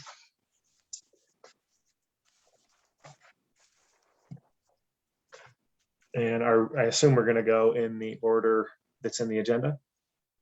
Yes, I don't see anybody here on the attendee list. So if you guys want to go right down the schedule that we provided you, great. Okay, so the first one is with George Yamasaki, Bard Creek Valley property. It's in a resolution 21-64. Is that our case number? Yeah, that's our Yes. case. Okay. Yeah, this is the property up in Bard Creek. And based on comparables, we're recommending adjustment from 365,160 to 351,570 for the years of 19 and 20. Those are the years requested on the abatement.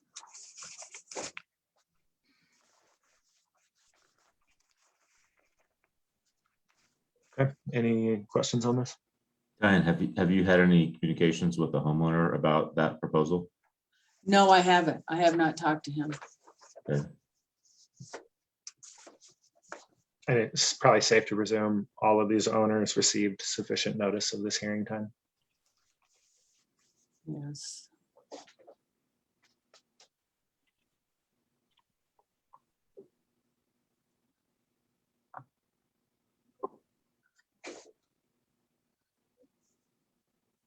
I am curious, what is the method of notice that we do provide? We do certified mail. And so I've gotten some of the cards back and then some I don't get back because they don't accept them. So, but I have gotten some cards back and not others. So, Well, I'm happy to make a motion to approve the assessor's recommendation for R21-64. In light of that recommendation and the fact that the owner's not here.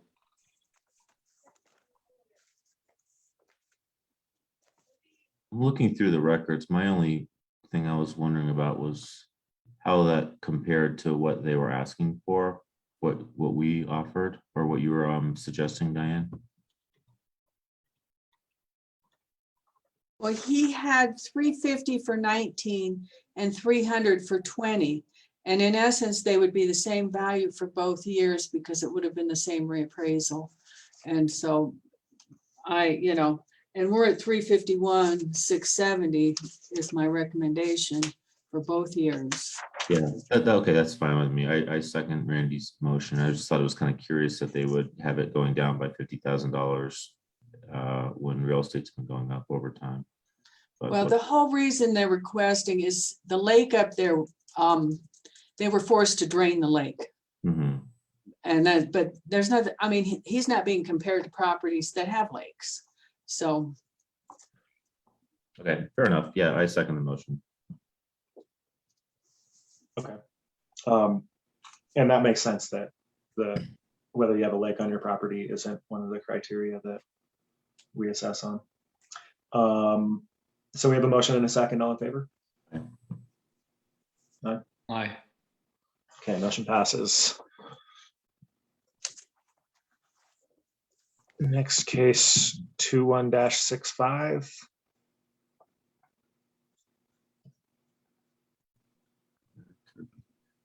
Kirby, This is a house in Evergreen West, and we're recommending denial. We have it valued at $391,090. And she wants 271, which in today's market is way low.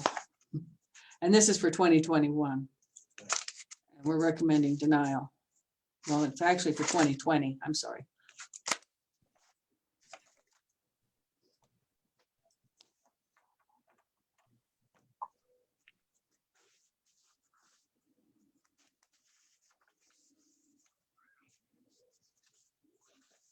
And Diane, did you have any communications with the homeowner other than the application that we see? No, I have not heard anything from them.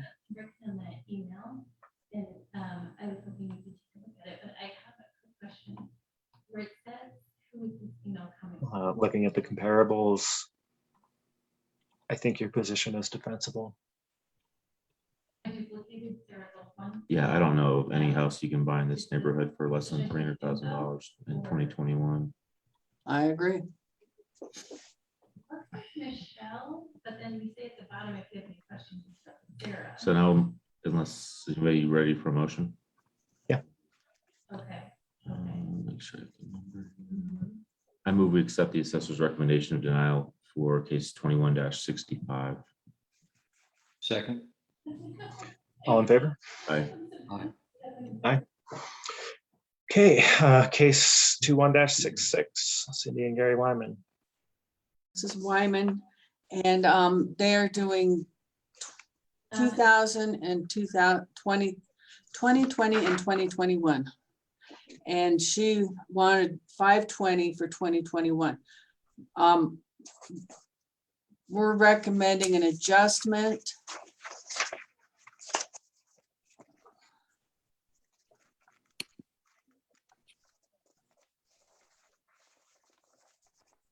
For 2021, an adjustment from 600,000 to 566.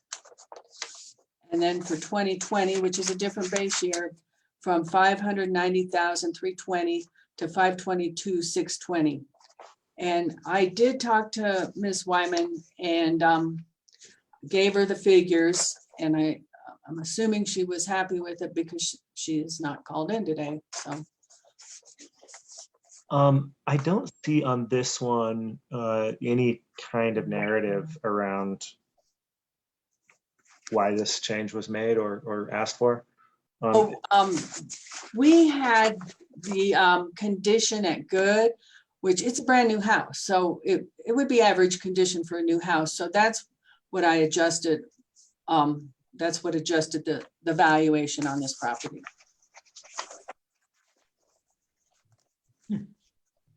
You made the condition from good to average. Okay. Correct. Can you help me understand how a building is, I guess I would assume that a brand new building would be at the top condition rating and then descend from there? Well, no, it's condition for age, and a new house is normally average condition for age. Sometimes if they are above materials and things like that, that comes into the quality of construction and not the condition for age. So are they? So the value is already reduced for age, and therefore you don't reduce it again for condition for age. Is that correct? Well, it's part of the analysis, year built, we look at that, but it doesn't seem to matter a lot what year built they are when it's a new home in the condition. I mean, sometimes if it's an older home, then yeah, it will have condition issues because the kitchen's old, the bathrooms are old, that kind of thing. Or conversely, it could be in excellent condition because it was just recently remodeled. Right. Okay. Well, recently built and recently remodeled are pretty close to the same thing. It's not intuitive, is it, Randy? It's not what I think having built homes, I could generally attest that probably when they're new is the best condition they're ever going to be in, unless you did a pretty bad job of building them and somebody came in and fixed the defects that the contractor left you with. But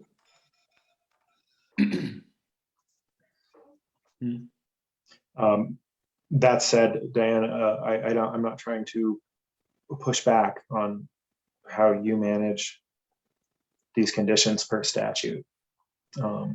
Just a little surprised. So I'm fine with your recommendation.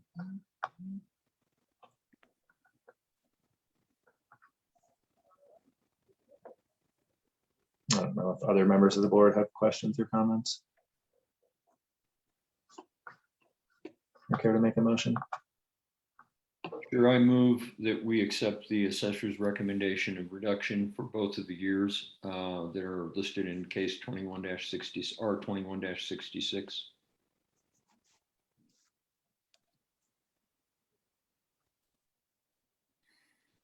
Second. All in favor? Aye. Aye. Aye. Okay, moving right along here. Case 21-67 with Nathan Beckel. Okay, we have two mining claims. The conclave, we'll start with that one. And we had a minor structure on this property which fell to the ground. So in looking at that, we've adjusted off the minor structure and then run comparables on the land, which we're coming in with an adjustment from on the land itself from 50,540 to 21,440. And the original valuation was 83,620, but taking off the the minor structure, it brings it, you know, just to vacant land of 21,440. I'm sorry, Dan, help me understand. I understand the building's gone, the 33,000, but why did the value of the land drop by more than half also? Well, it's based on the location of the land. It's up there. This is up off of York Gulch. And it's just the location is not great. And if you look at our comparables, right, you know, they do support the valuation of 21,440 for 2020 and a value of 18,240 for 2021. Right? No, 2020. That's for 2020 is 18,240. 2021 is 21,440. so what you're saying is independent of the structure that was on it, it was over assessed in the past. Correct. Okay, fair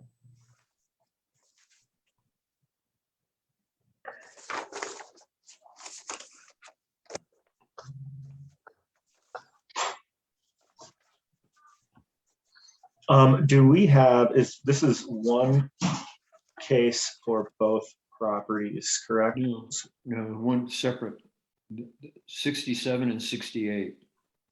This, we're doing the conclave and he's doing two separate years for each claim.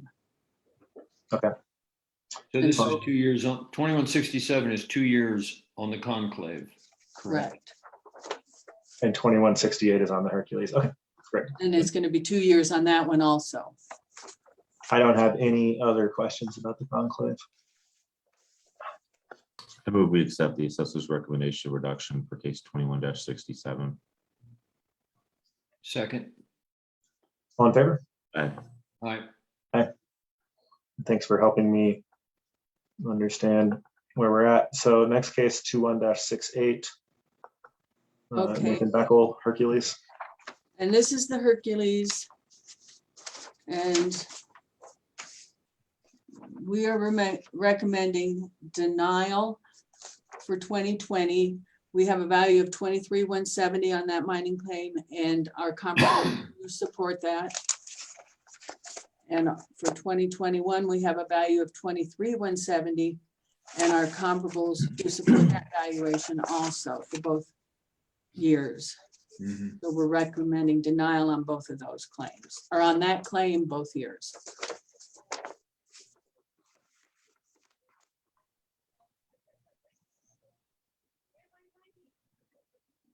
I don't have any questions. I think the comps support your position. So I move that we accept the assessor's recommendation of denial on R21-68.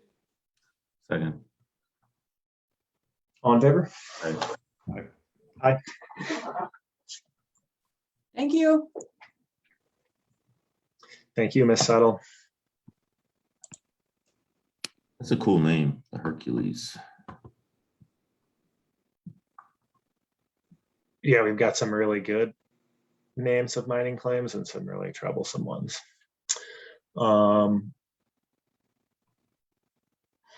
Next on our agenda is a noon update with our EMS division. We are 15 minutes early. I see that Brian Monsu is here. I wonder if we want to start this one early. Sure. I think so. Brian's here and see no reason why not.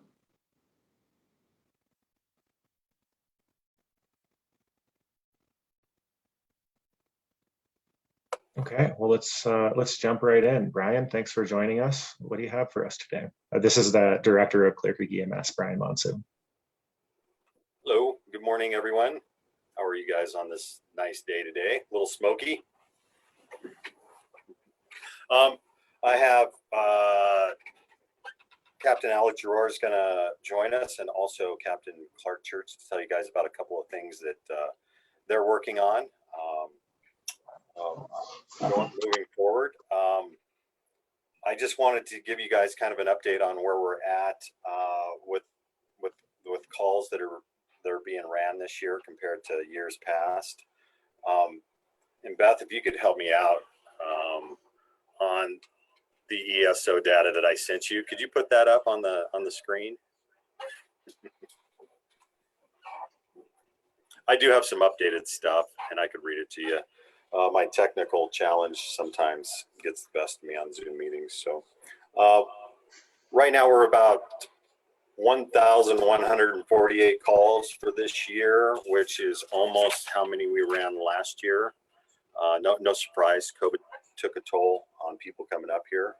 But we're on pace to run about 1,700 calls this year, so that would make one of the busiest years that we've had. No surprise either. We'll have to see if that trend continues. Our staffing matrix has done a very good job of making sure that we're not relying on Gilpin this year as much as years past. I think we've called them over 34 times as of last week, and they've ran 4 calls, and it's almost a mirror of how many times they've called us over, and we ran calls for them. So they're happy. I think we're happy with that, and I think the staffing matrix that we have is capable of probably pushing 2,000 calls. So I think we're pretty much steady state for the next few years, unless we have a huge jump in call volume. So basically just a steady state, running some good calls. We do have we've worked more fatalities this year than we have last year already, and in years past. I think that's probably just people getting out and about and doing things that they normally wouldn't do just because of the year last year. So other than that, things are good. We got I don't know if you got a chance to see the new ambulance out there and the new QRV. We got the funding from the state next year for another new ambulance. Also some radio replacements, and we have a very fancy training tool called a Sim Man that's coming in. That's basically the closest thing to a person that you could train on not being alive. So with our new training regime, which I believe would stand up or surpass any training of any EMS agency in the region. Going to move forward with that. And in the next couple of years, we're going to try and push St. Anthony's to give us some extended protocols, something that makes more sense for our area that we serve and how far we are from the hospital, as opposed to staying with Denver Metro protocols, which we will stay with, but hopefully they'll give us the leeway knowing the quality of the people that work here and the training regime we're on to maybe make a difference in some cardiac arrest stuff. So that's about it with the numbers. Do you guys, anyone have any questions about what's going on here at Clear Creek EMS right now? I have a quick question about the legislation that passed related to pre-hospital chemical restraints. Does that affect us at all? Well, it will. Ultimately, I put the use of ketamine for what they used to call excited delirium as a big of a life-saving maneuver as, say, giving sugar to someone that's in a diabetic emergency.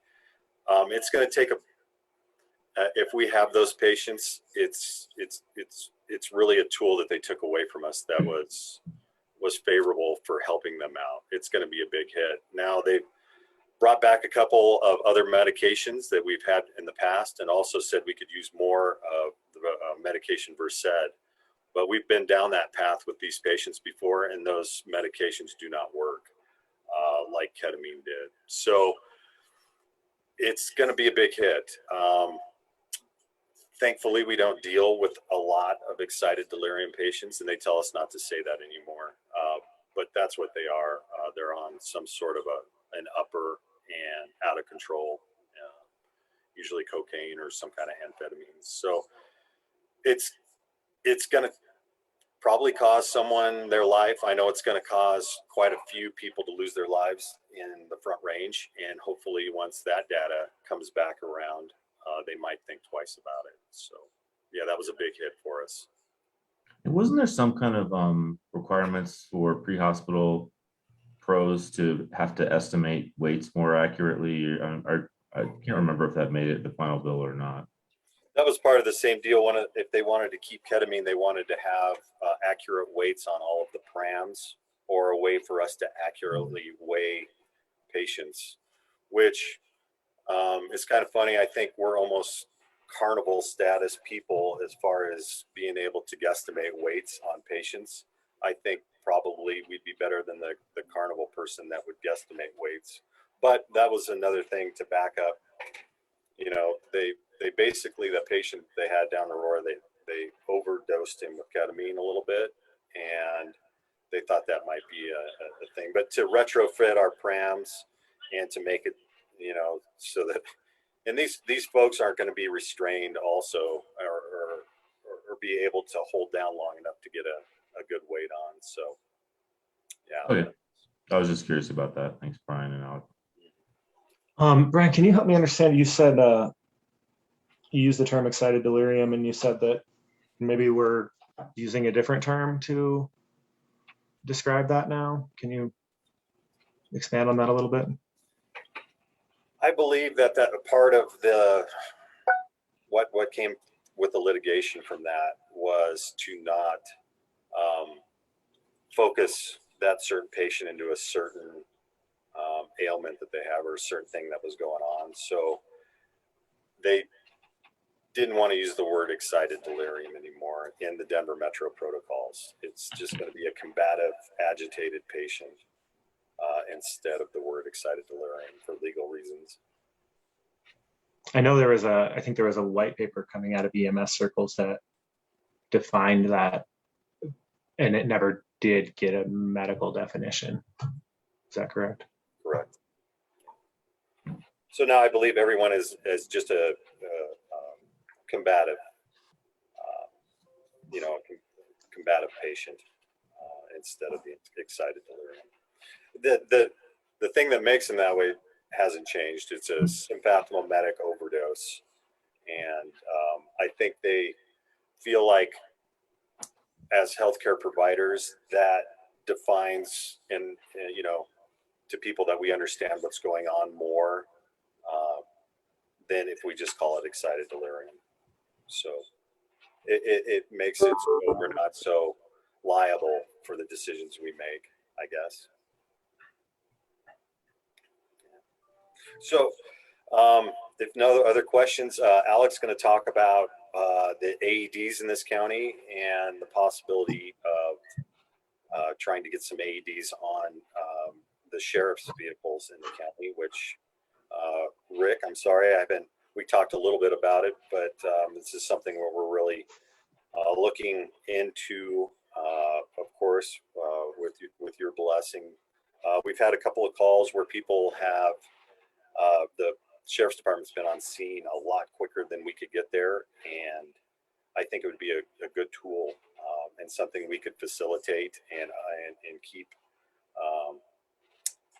up on, make sure everything's working right. It might be a really good tool for this county. So I won't go into it further. I'll let Alec kind of talk about where we are with the AEDs. And then Clark, after that, we'll talk about the community paramedic program and how he and our agencies around us are coming up with a plan to get one established here. Thanks, Ryan. So currently been looking at all the AEDs in the county. We established AEDs in the county, it looks like back in around 2005, 2006 is when the county AED program started. A lot of the AEDs in the county are from that time and are at the end of their lives. As we're looking into them, we need to reestablish and get new AEDs for the county. And with that, we've been looking at grants that will help provide kind of funding to be able to put new AEDs in this county. Also, some of the things that I've noticed when I took over this project is we have a list of all these AEDs, and where they are is kind of hidden. They're not really publicly known. And if I was like just a public person trying to find an AED, it would be very difficult in some ways to find some of these AEDs because I have a sheet and it's kind of like a scavenger hunt. So part of this AED program too is to make our AEDs more noticeable and more accessible to the public and to people who know how to use them. So that way they're where they need to be. Especially it's particularly important, especially for our county being a rural county. Sometimes there's delay. We don't have a state ambulance on every single corner of our county that can reach someone. So those AEDs are, important to have in good locations that they can be accessible to people. And that's why Brian mentioned also about, the sheriffs, they have their CPR cards too, and having AEDs on those can help as well, especially as we're seeing this year that we're seeing a rise in fatalities from years past of in the county. So having good accessibility to these AEDs would be helpful. I've been working with Jillian Moore. She runs a part of this national program called the CARES program. It's a database to improve cardiac arrest outcomes in the country. She's the Colorado representative.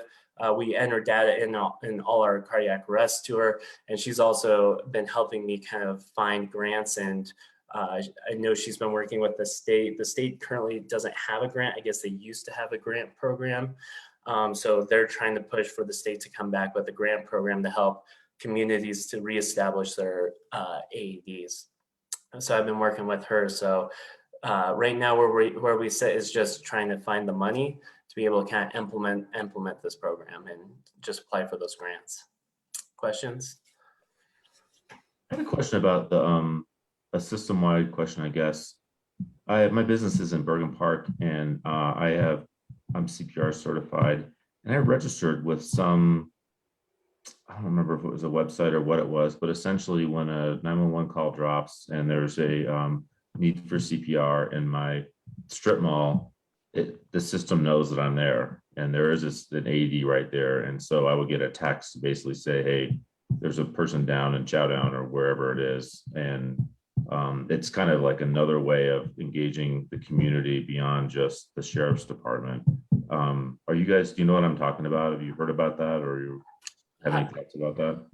Yeah, I know of those kind of apps. I've never actually delved deep into understanding how they all work and how the registration for that works. But I've heard systems like that, of those kind of apps to where they can locate them. Kind of, it's similar to kind of what they're doing right now with the COVID stuff of when you are around someone who has COVID, it notifies you that you've been possibly exposed. Yeah, I know Montesi knows all about it. If you guys have any interest in finding out more about what they're doing. Okay. Yeah, I can reach out to him and ask about that. Yeah, anything to improve that in the county. Hey, Alec, how many AEDs does the county have, and how many of those are going to be needed to be replaced here in the next year or two? So so for right now, the county has, sorry, I left that list on my desk, but I remember it being around 12 to 15 AEDs that are replaced. There's the one in Silver Spring, there's multiple ones in Georgetown in the county building, and then throughout the rest of the county. So it's about 12 or 15 that we have to replace. And the figures that we've come out to cost, it's going to cost about 20 to 25,000 to probably replace all the AEDs in the county. And that's why we're looking at the grant funding for that.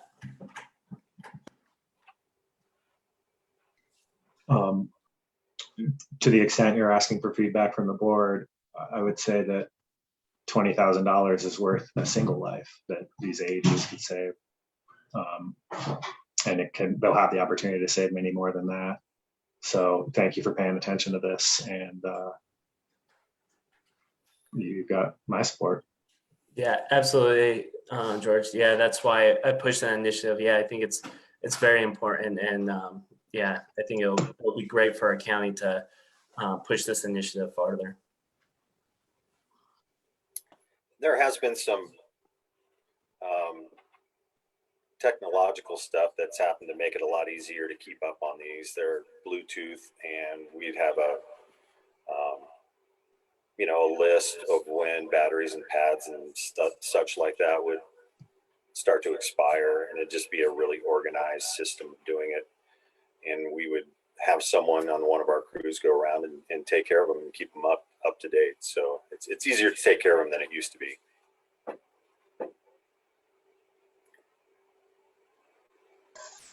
I know a couple of years ago, there was a conversation in the legislature about trying to provide naloxone as well.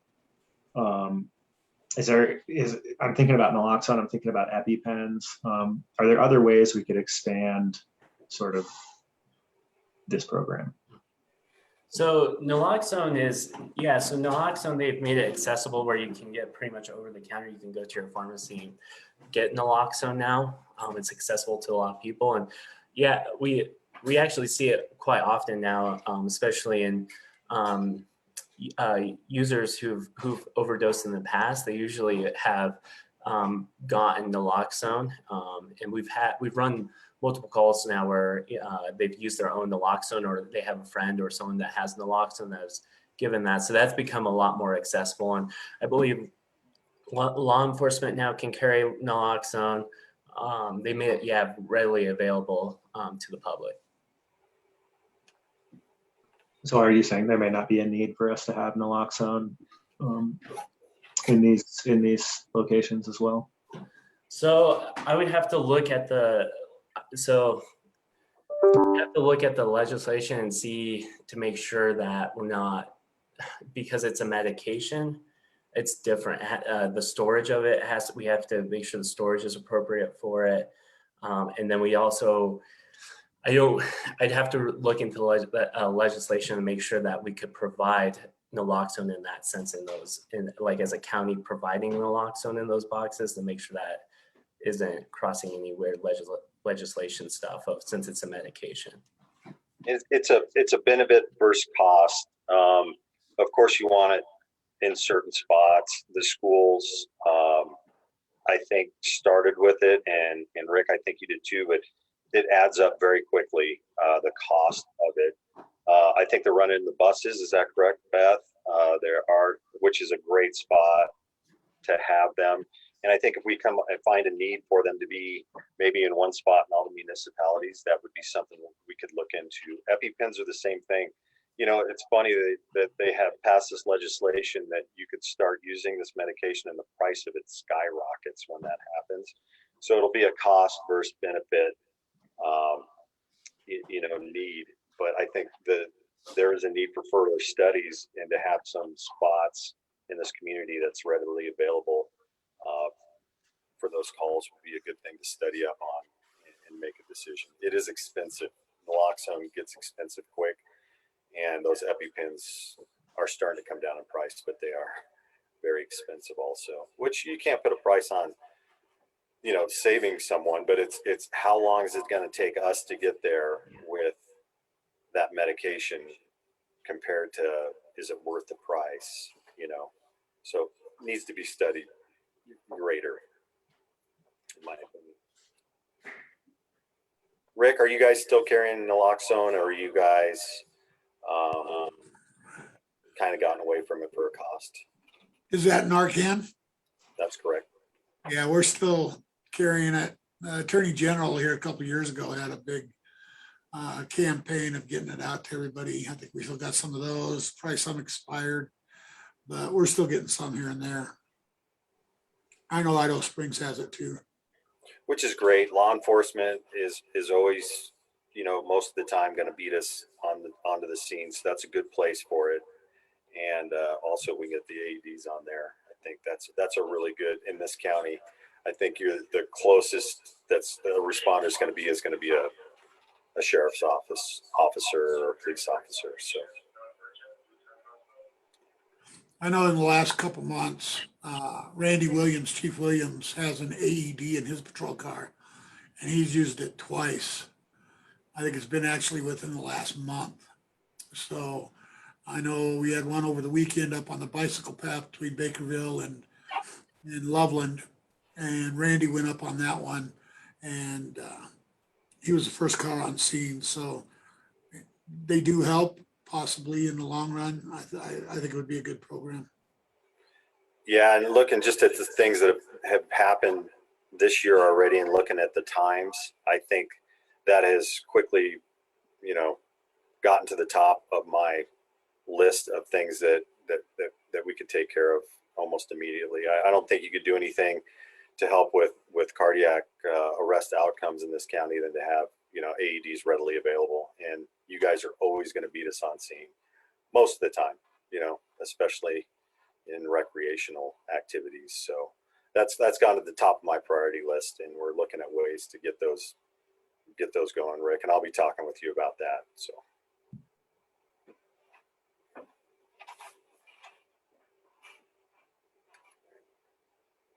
anything else? Okay, Clark, you want to talk about the community paramedicine? Yeah. Hi, folks. My name is Clark Church. Those you that I haven't met yet. So today I want to talk to you guys about creating and kind of the steps we've already taken and trying to move forward with a community paramedic program, or how it's known in Colorado as a community integrated healthcare system. These programs were initially started by, or for the most part, moved by EMS agencies that were trying to fill gaps in our healthcare system. And a lot of this is going to go forward with chronically ill patients, trying to keep people out of the ER and keep them at home and keep them healthier by working on good daily living habits and making sure that our medications are being taken correctly and appropriately. You get a lot of information all at once at a doctor's office. And this allows somebody to come to your house and speak with you and identify goals, and then follow up on those goals and try to meet certain benchmarks, and then hopefully eventually release you and make you a healthier, happier person. As of now in Colorado, these programs can include a lot of different healthcare professionals. It's not just paramedics anymore.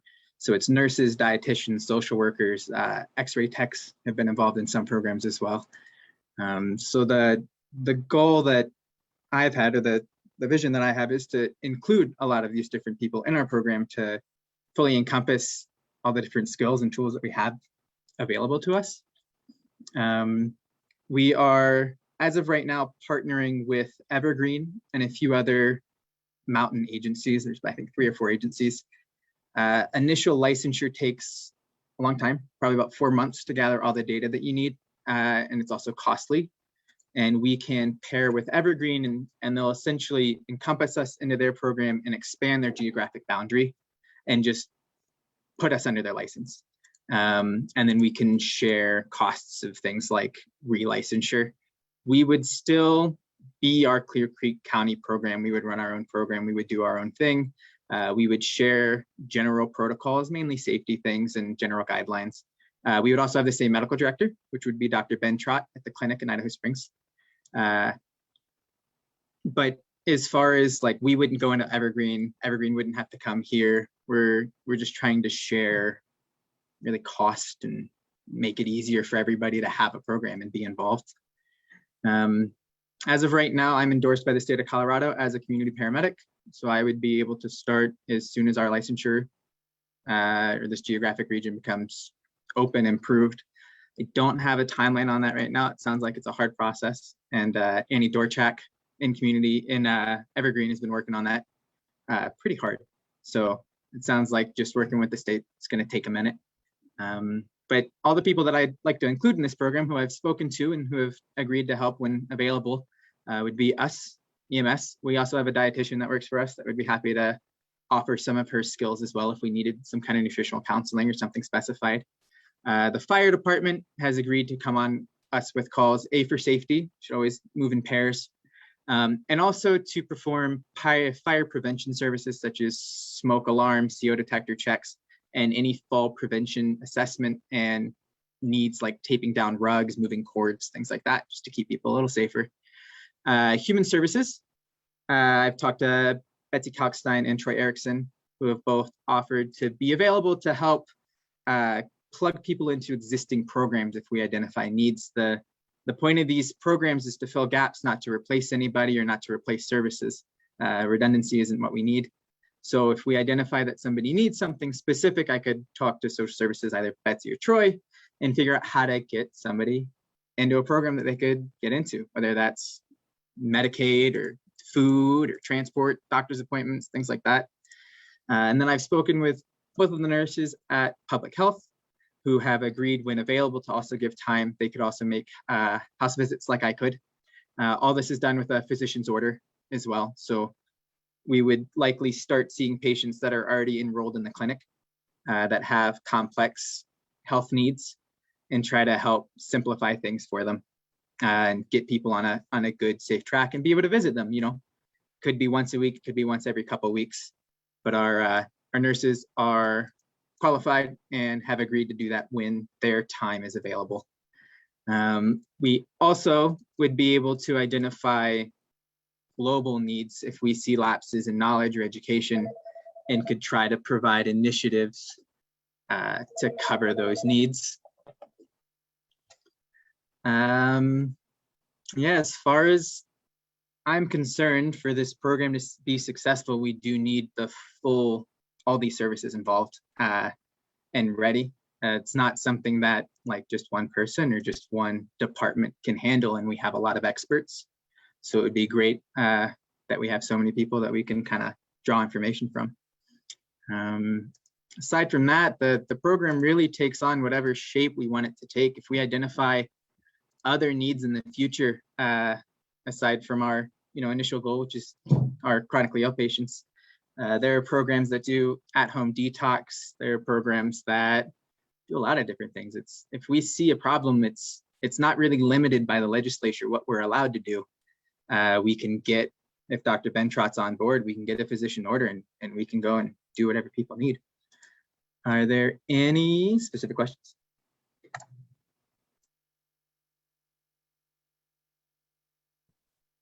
I'll just say, I think this is great. I know we've had ongoing conversations about this as a benefit to our citizens for quite a while. And it's exciting that it seems like we're at the cusp of taking action. I guess my question is,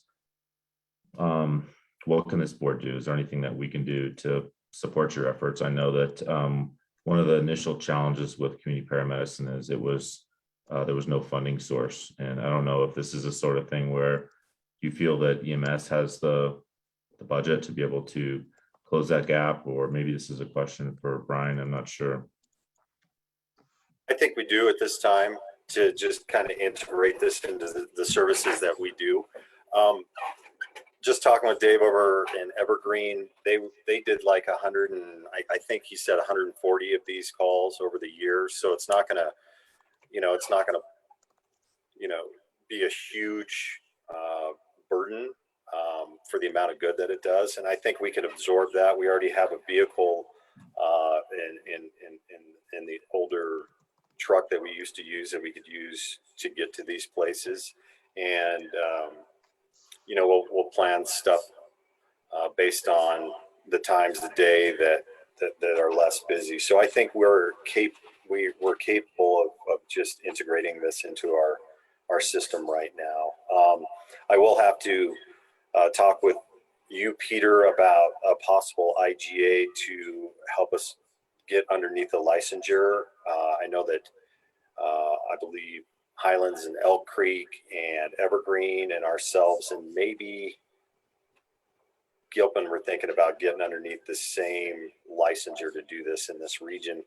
And I think that would make a lot of sense too, because we overlap, and if they have times that they're busier with stuff going on in their program, we could help out much like we do with mutual aid right now, knowing that we're not going to be spending all of our time. But it's nice to know that we could go over on a day when they have 3 or 4 patients that they need to see and maybe help out Evergreen on one of those days, and vice versa. When we have a bunch of people coming back from the hospital that need help, they could come over also and help out. Strength in numbers when it comes to this region of the state. And I think when this does come down the pike with a possible IGA, I would bring it right to you, just to look through it and see, that we know what we're getting into. But it all sounds like it's basically just a win-win, great idea. No one's gonna benefit more than others from it. One thing that occurs to me is that we are, the discussion we just had a little bit ago about the use of certain, the excited delirium conversation that we just had, and conversations that we are having about augmenting law enforcement with behavioral and mental health resources, and what we're doing with integrated healthcare, where we're integrating, the whole concept of the collaborative care clinic is integrating mental and behavioral and physical health and public and private health all into one. And I see that when I look at this and I see the players that are brought in here, I see it's in that same kind of spirit or that same strategy of integrating resources and finding better ways to deliver them in a cost-effective and maybe even more timely fashion as a result. Part of the reason for the collaborative care clinic is that timeliness, that when you get to the clinic, if the first place you go to isn't the place that's the right one for you, that the others are down the hallway, or there's a fair chance of it. And I'm kind of thinking, are you thinking the same thing with this as well, that this could be part of that mental behavioral health delivery as well, since you're integrating with these other folks in other disciplines, that could all become part of the same thing? We're talking about delivering it on the road with law enforcement. We're talking about using it to help answer calls. Do you see this as part of that integration? Yeah, I think that would be really great moving forward. I'm certainly not qualified to do that, though. We would need a crisis care counselor of some kind that would be available or on call.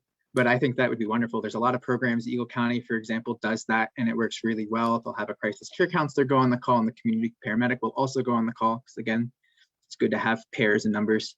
There's only so much training that I could get without having a degree.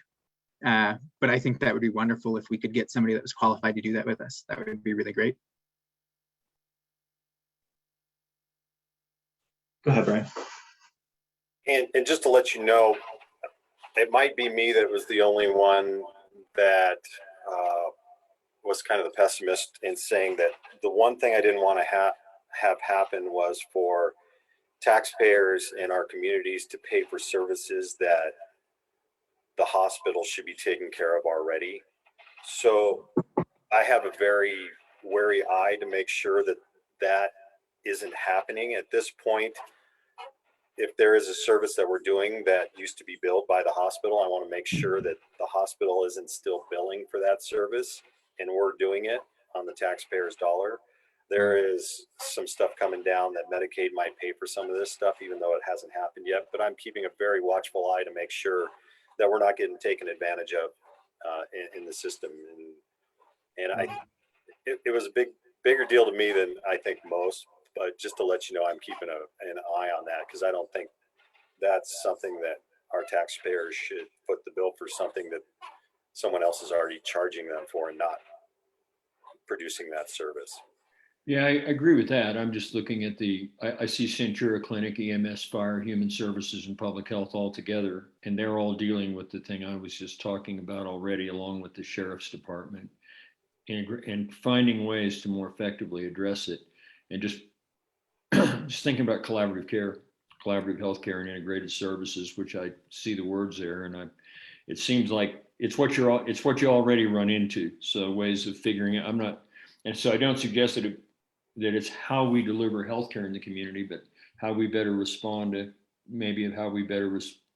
even better respond to crisis when they. I completely understand, Randy. Yeah, and that's the beauty of this. I think we're set up in a position in this community to be able to really have these conversations and increase the quality of life with the professionals that we already have in the different systems in this community. And we're gonna go for it.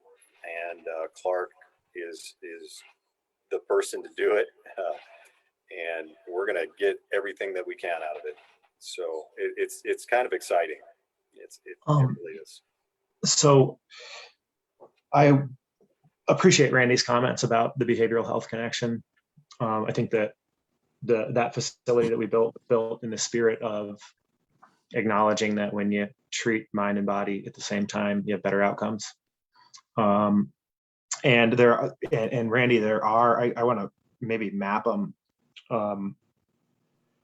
the other conversations that are happening in this arena related to behavioral health.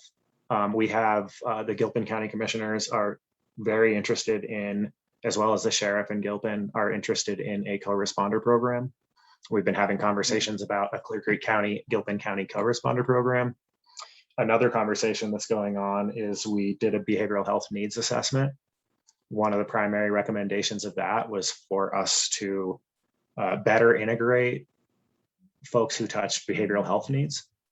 I think Clear Creek EMS is one of those agencies as well.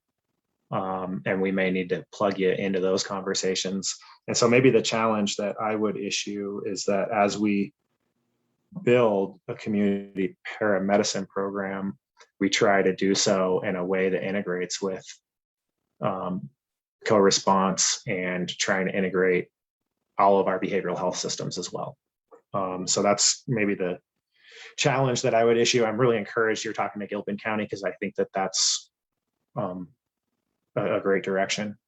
And I just want to make sure, then you don't have to comment on this now, but just looking at all of the other Clear Creek departments that would be expected to participate in this service provision, sounds like we need to have, a multi-departmental conversation and make sure, for example, that our public health nurses think that they can take on that caseload, et cetera. And I would really welcome a session in the near future where we can look at this in a lot more detail. Right. I recall a representative of Centura, the Centura Clinic, coming very early on in our discussions about the clinic, who talked about within the clinic setting exactly that model of making sure that they were ready to, at least at a preliminary level, address whatever kind of problem walked in the door and be able to redirect it or deal with it. And it had a lot, and it was a lot of that. It was integrating, for example, within their own operation, mental, physical, and they actually would be running, a checklist, a clearance on everybody, doing a check-in on them when they came in the door. If they came in for one thing, just to make sure that they're not suffering, for example, a level of mental health stress simply as a result of the mental condition that they've come, or the physical condition they've come to the doctor for alone, you know, and that kind of stuff. So it's, to me, it's just opening and making sure that all the conversations are connected. You know, there's synapses and all the pieces of the brain, the different brains working on it are all connected through conversations to really economize their effort and improve the performance of everyone. Yeah, I absolutely agree. I think the holistic model of healthcare is absolutely the way to go. As you mentioned, with that clinic, mind, and body, you take care of both. I have spoken with all of the individual players, and everybody seems like they can take on the small amount of caseload that would be needed, but I'm happy to have further discussions with everybody and with you all involved as well on kind of how that would look and when the expectations would really be. I had a follow-up question for Brian about the hospitals. And I remember early on these discussions, like when I think it was Chris Montoya from Eagle County was getting their program off the ground, that there was some discussion about the hospitals being financially punished essentially for Medicaid readmissions, and that the community paramedicine program would essentially be a way that things like wound care and proper medications being taken would prevent someone from being readmitted, thus kind of giving the hospital a financial incentive to even potentially underwrite some of these field efforts. Has that gone anywhere? Well, the only really history I have is talking with Dave about this. And he says they're to the point where he could assure us that some of these things that if they can be billable will be in the near future. We could bill for some of the things that we're offsetting the hospital for doing. So maybe that kind of is close to the question you answered, but I'll have to dig a little bit deeper and to see if there's some incentives still from St. Anthony's, you know, to really back us on some of this stuff. Part of the problem was not all the players at the hospital were in tune about how this should go down also. You have some very enthusiastic docs that were behind it, and there just wasn't a baseline of the understanding of exactly what it would look like.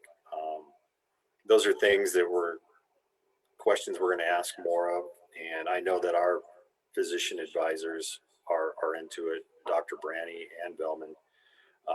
So hopefully we'll have more of a solidarity coming from the hospital to give us some guidelines, not only on exactly how we're going to do this, but how we're going to pay for some of these services. I don't know if that answers that, Sean. That's something that we need to dig deeper into. And in this process, we will.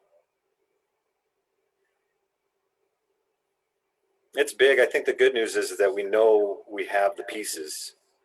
And then the tough part comes is how we're going to, like Randy said, how we're going to bring it all together in an organized, efficient manner to get this thing running like we want it to. And I think the people that we have as players in this community are very capable of doing this. We just need to all get together and make it happen.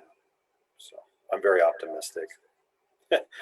I think you guys know me as an optimistic person, but I really am excited. And Clark kind of had to talk me in to a lot of this stuff because I had some apprehension. I like for people to know what they can and can't do and what their place is and not get in any trouble. But I know that there's so much potential and so much skill in our in Clear Creek EMS, not to mention the other departments, basically untapped potential to really make this a solid thing. So the one thing I would build on what Randy and George says, I do think that there's a great opportunity to enhance behavioral health delivery through this type of a model, because, you know, those of us who walk through the front door realize you learn a lot when you go into somebody's house. And even something as simple as going through JCMH's mental health first aid, just to sort of start to pick up on clues that there might be something worth looking into further, I think would probably be worth looking into. You know, I definitely have had some ideas regarding mental health, so I'd be happy to talk to you guys about that at another time. there's certainly a lot that I think that we could get done that would be really great. Time being an important word right at this moment. I just noticed the clock. Yeah,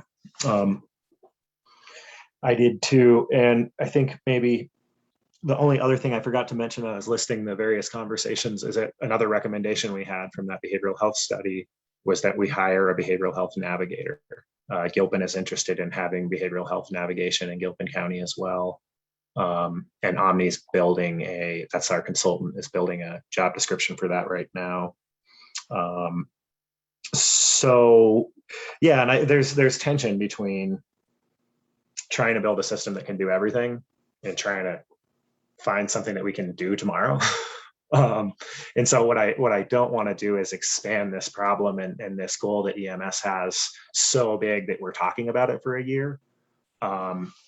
So, maybe I'll just acknowledge that we just, you had a nice plan for something and we said, how about the rest of the universe? And I love the idea that we can get there. And I think actually Clear Creek County and Gilpin County have an opportunity to build a rural behavioral and bodily health system that we can really be proud of and put ourselves on the map with.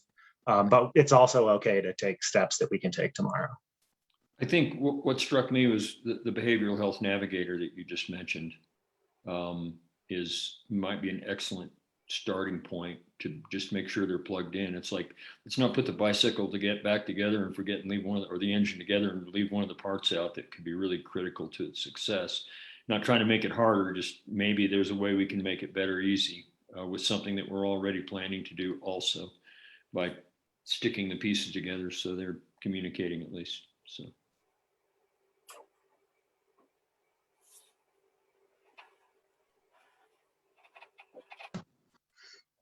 Okay, any other comments on this one? Do we need to take just a moment to clarify the outcome of this? Are we asking for another session to talk about community paramedicine in more detail? Or where are we going from here? I kind of heard a request for a little bit of a broader conversation that would wrap in up all elements, I guess, that you just got done talking about. You would ask for a multi-departmental work session to have to continue this conversation. So is it about the community paramedic program? Is it about the co-responder program and how that all relates together? Is that what I'm hearing we need? My perception might be a little bit different. I think it goes back to what George said about not wanting to slow down the process or get involved where our help isn't needed. It sounds like EMS has a great plan and I think they should charge forward with it. I would just like to be kept apprised of what's going on. So if there's ways that we can connect other dots with places like JCMH, we can be a resource and not a hindrance. I agree with that. And I wasn't thinking of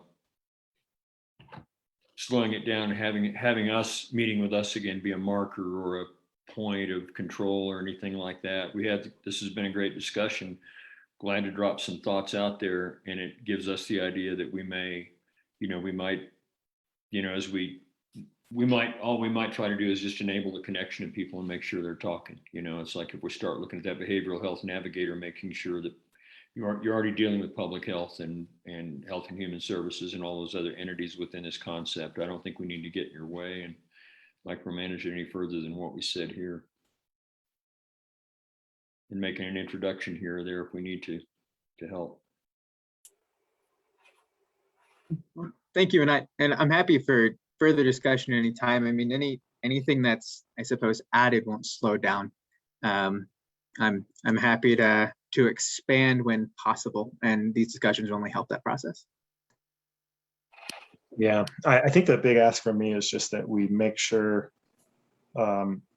CCM EMS is plugged into those other behavioral health related conversations and vice versa. And that we try to figure out how to have these 3-4 different conversations influence one another. I completely agree with Sean. I don't think that I would ask that you check in with us before you take an action on the plan you presented. But I would like to see maybe sometime this year, if we can get it done, that staff come back with a little bit of, here's how these conversations are working together and what we're looking to build. Yeah, don't slow down. Just keep us in the loop. So. I'll keep Brian in the loop as soon as the legal stuff with the IGA and all the agencies. I think that's coming up next month. I think that would be a good time once we get that foundation to have those talks and really take off with it.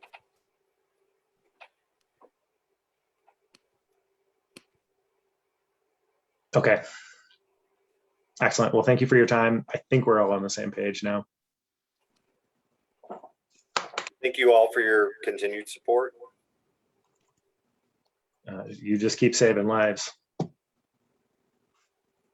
do our best. I noticed we have a lunch break that we're slightly late for, which is fine. If you can kind of try and imagine away the COVID effects. I know previous to your arrival, Brian, there was a lot of concern that call volumes were really spiking here in Clear Creek EMS, and my perception is they've been kind of level. Although it's, like I said, it's hard to tell with the COVID effects. I mean, how do you feel in terms of the call volumes and what you're seeing going on during the busy summer and winter season versus the shoulder seasons? Well, it's definitely gotten busy from last year in the COVID times, but I agree. I think we've reached kind of a steady state of anywhere between 15 and 1,700 calls.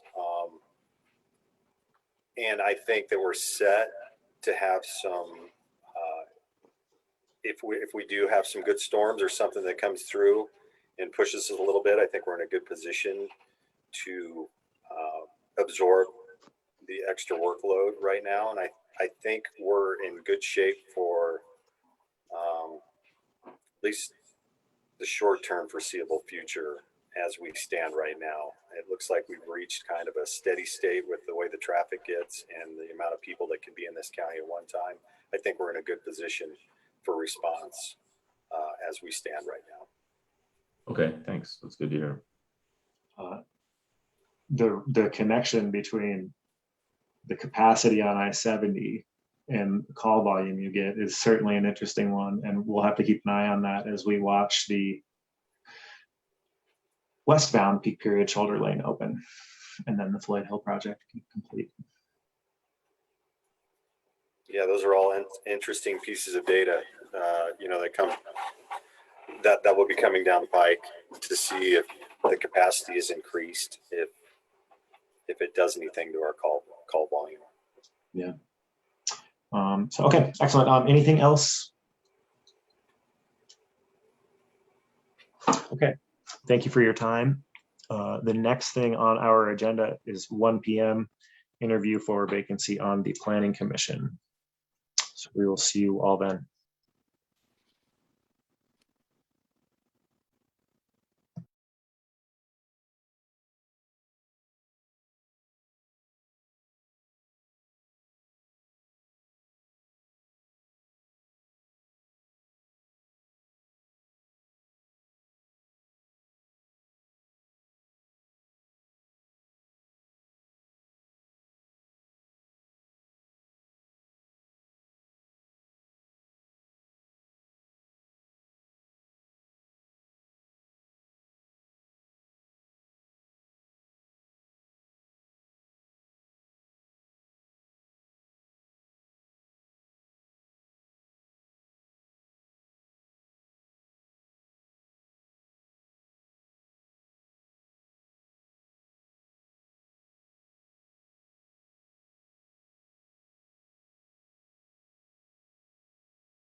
Hi, Tony.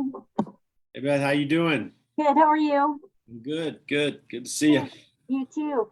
They should be here shortly. They're just coming off a lunch break. Okay, great.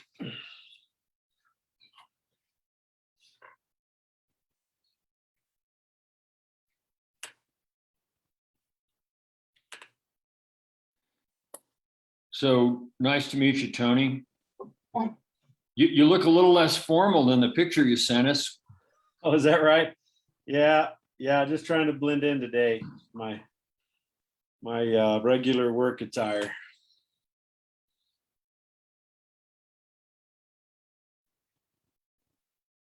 Yeah, that doesn't look much like a military officer beard.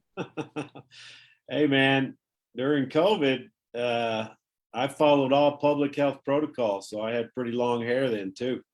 Just cut it off. Yeah, you'll notice mine's slicked back. I hung on to my COVID haircut. I've actually achieved my first ponytail in like 45 years or something. Right on, Randall. That's what I was after. I couldn't believe I did it, but I did it too.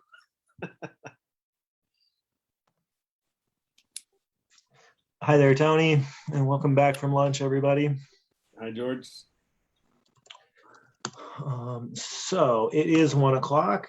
Next thing on the agenda is an interview with Tony Williams for the Planning Commission. Tony, just to give you a feel for our process, we will ask you a handful of questions here and probably start out just by asking you to describe yourself and why you're interested and qualified in being on the Planning Commission. And then typically we think about the interview for a week or so. In the following meeting, we will have a conversation about whether we'd like to appoint you. And then a resolution would show up on the next meeting agenda. So usually these processes take at least a few weeks. So all of that said, Tony, if you could just introduce yourself, help us understand why you're interested and qualified in being on the Planning Commission. Oh, sure. Yeah. Thanks, George. Hello, guys. I guess I've been around the Clear Creek County for a long time, about 6 generations there out of Georgetown. So just kind of recently, I've been thinking about what I could do in the county as a, landowner, property owner, that kind of thing. And my background is civil engineering, planning, construction, all types of project work from commercial to big water and wastewater treatment programs to big military engineering stuff around the world. So just thinking that probably, planning will provide a, good place for me, maybe a good forum. Maybe I can, bring some of my background that could help the county. So several people in town asked me if I'd be interested in doing that. So, just it hadn't thought more than what can I bring to the table and kind of help out the community. And since I've been doing, engineering, planning, construction for 35 plus years, maybe that's the place to do it. And then as far as qualifications go, I mean, zoning regulation, writer, developer for municipalities, for different clients when I was in big corporate engineering, and then in the Corps of Engineers in the Army, and developing good hearing talking points when we had to explain to the local community why we were doing this or that on an installation and that kind of thing. So know quite a bit about water rights and development theory versus development reality for land use and that kind of thing. So that's kind of where I'm at right now.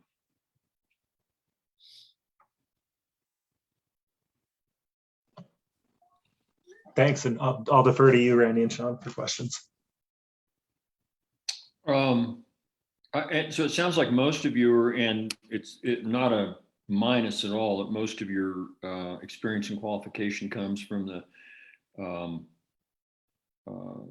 construction engineering side, and then from dealing with the planners and the planning and zoning issues over the years. More from that side, so you're not coming in as a professional planner per se, as much as a person who responds to planning through engineering, but has is integrally, and I say that as a contractor myself, so who spent a little time in engineering school studying as well, and so that's the basis of your familiarity with the stuff at this time is the end user, but also somebody who's performed professionally in the field for part of that. Is that a fair description? Yes, sir. Exactly right, Randy. More on the, I was going to get to that fast. Just more on the, what do we do now that we've got the budget and we're working with the planners and we've got to build this thing. Right. I'm usually the guy out at the tip of the spear trying to get it built. So dealing with the planners, as you know, is part of what we do. And understanding master plans and how they're part of what we're trying to build and that kind of thing. Sure.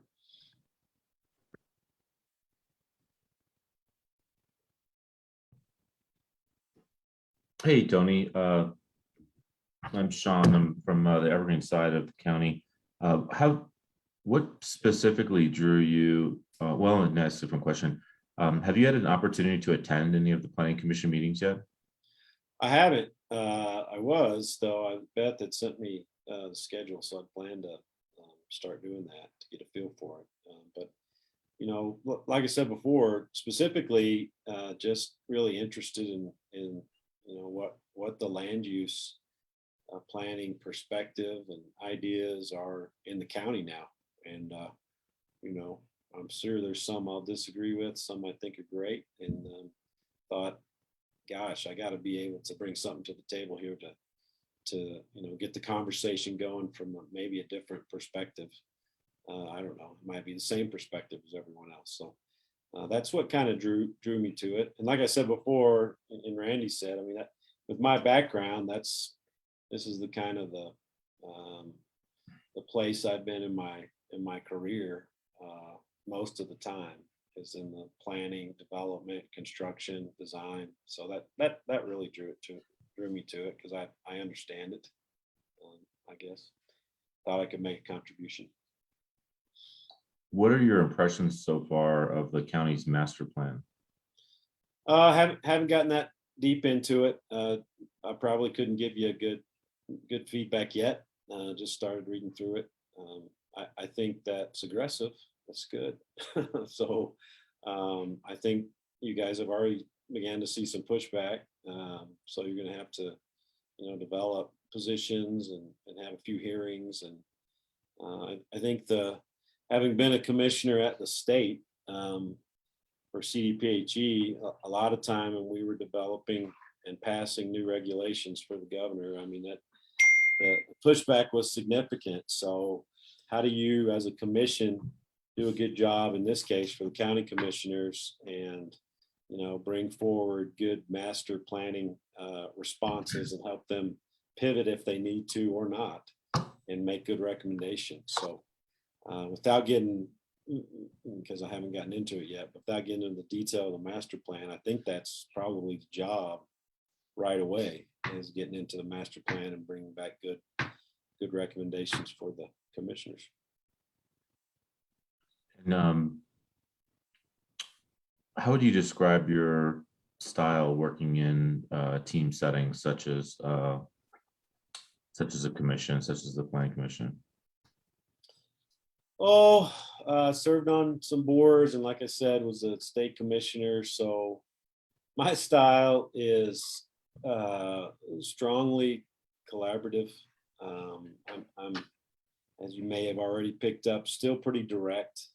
So if I've got some career experience or some research that proves one thing or another, I'm certainly going to bring that forward. But more of a hey, let's talk about why we're disagreeing here, and let's figure out a way to move forward, rather than just getting stuck and two commissioners arguing all the time and nothing moving forward. It's just having been on commissions that behave that way, it's frustrating for me. So I'm collaborative, action oriented type guy when I serve, I guess is what I'm saying. Okay. What's your understanding of the time commitment required? Oh, was it every few weeks? There's a meeting and maybe a few hours, and then there's some of our own research that's required. So that's fine with me. I'm at the back end of my career, so part of this works into my kind of semi-retirement plan anyway. So I'm not, and I'm gonna be living in Georgetown, so I'm not pulled, in 9 different directions trying to build several projects at once as part of my job, actually. So it fits in pretty well. Okay. Well, Tony, thanks. It's nice to meet you, and thanks for your interest in serving with the county. I think that's all I've got for now. What you got, George? Thank you. Yeah, and this just popped into my head. Are you currently living in Georgetown? Yeah, I've got a house in Georgetown. Yeah. Okay. When you said you would be living in Georgetown, I just wanted to check. Oh, okay. Well, so I'm a Fed right now, so I'm back and forth down the hill, but I try not to go down the hill as much as I can. And of course, I got a place down in Denver too, but I stay in Georgetown most of the time. Okay. So generally what I try to understand for applicants to the Planning Commission is kind of 2 things. I want to know that you can help execute the process fairly.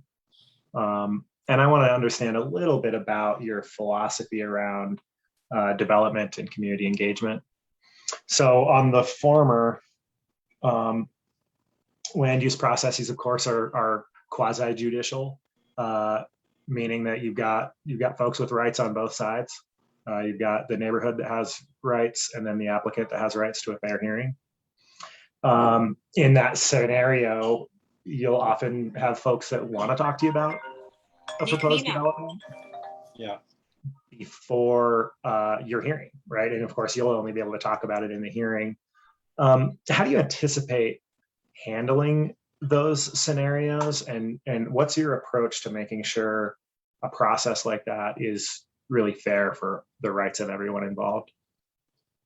Yeah, so most of my experiences on boards and commissions is usually we start with the hearing. So we give everyone a chance to provide their feedback depending on what their different positions and priorities are.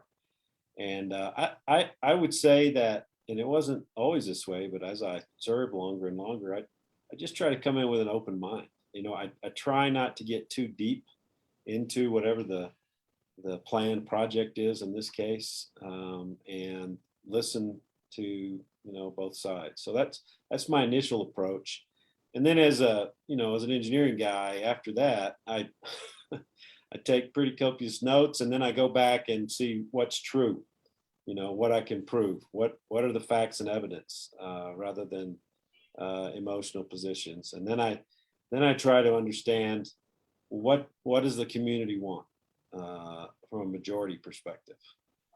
And every time there's an issue, or I'm having to vote on a new regulation that staff has brought forward or whatever, that's usually kind of the 3 tiers before I get into making a comment in open session about how I feel about, or what my research has shown me, and where I'm probably gonna vote or lie on a certain project. So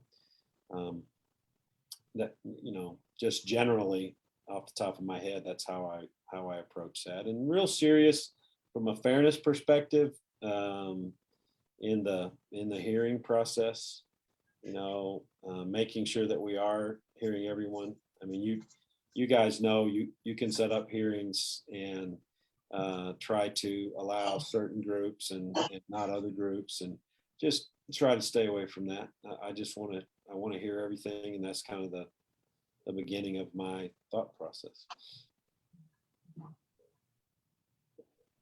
Okay, thank you.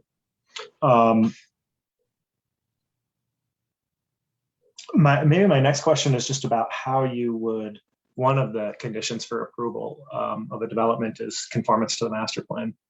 And as you read that master plan, you've probably read others. There's a lot in there. And it can be a little hard to understand. Maybe this part of it agrees, maybe that part of it doesn't.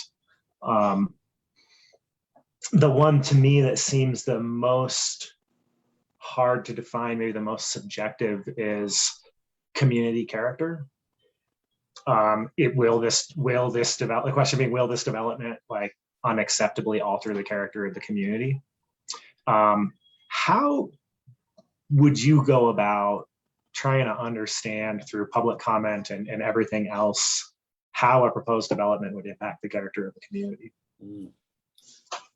Yeah, that's a good one. The character of the community, you know, you could say, what is the character of Clear Creek County's community? Well, if you ask a guy walking down, you know, the street in Evergreen, it's going to be a heck of a lot different than some guy who lives up in the mountains. So by himself in a place that's hard to get to. So I need to think about that quite a bit, because you've got really differing pieces and parts of our community that can be suburban and not really rural, right?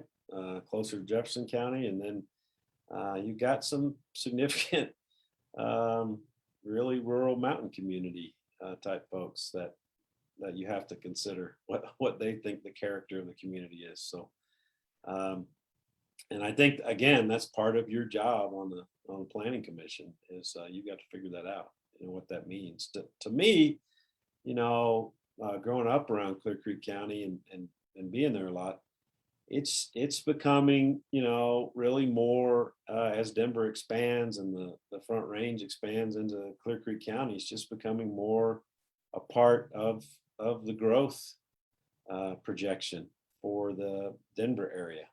So how do we do that as commissioners? How do we do that to make sure that we're not getting rid of some of or running over the mountain community that we love, you know, not just turning it into another spec home development area, that kind of thing. How do we still capture some of the character of Idaho Springs and Georgetown and Plume and the other places that are old mining communities? I mean, my place is an old Victorian that I rebuilt, and my cousins in there that, you know, run the general store, all the Andersons. I mean, their idea of character is that Victorian area and getting every Victorian home in there on the National Register so that it can't change. So that's one way to answer it. And then my friends down on the other side of town and Idaho Springs and other places, I mean, there, you know, lots of condo development. You know, Craig's built and his partners built the new brewery there, and so they're interested in seeing more of that kind of looks like the Dillon or Frisco area. So yeah, that's what we have to figure out. What is do we have a homogeneous character statement? I don't know. I mean, that's the job of figuring out, you know, a good master plan. I appreciate that, and I realize that's not the kind of question that elicits, you know, a short or very concrete response. It's not a very concrete question. I appreciate you answering it. Randy, Sean, I don't think I have any additional questions at this time. Do you? I don't think so. No.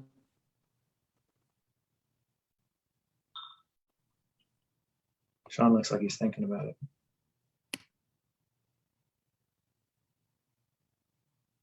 I had one other quick question, which was, Tony, did you look at any other opportunities in addition to this one? I mean, your background seems to lend itself more to planning commission, but open space, there's a number of other opportunities that are out there as well.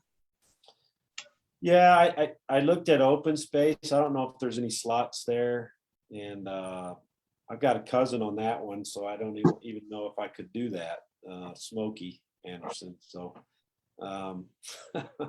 just open space and then planning is really what I looked at. Okay.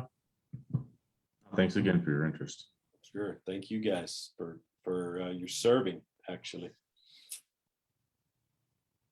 Thanks, appreciate that. So, okay, I don't have any additional questions. I think we can go ahead and wrap up this interview. Do you have any questions for us or any additional statements you'd like to make?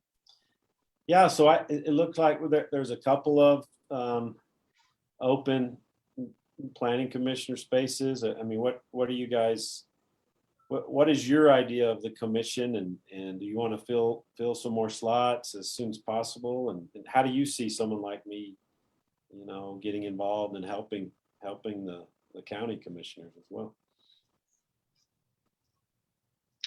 Let's see here. I think we have 4 people on our planning commission right now, which is not enough. We try to pay attention to geographic diversity.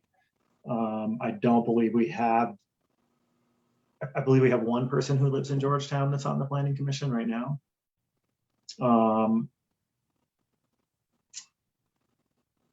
And let's see here. Do we have 2 folks from the Evergreen area and 1 gentleman in unincorporated Clear Creek County, kind of central. So that's the state of who else is on the commission.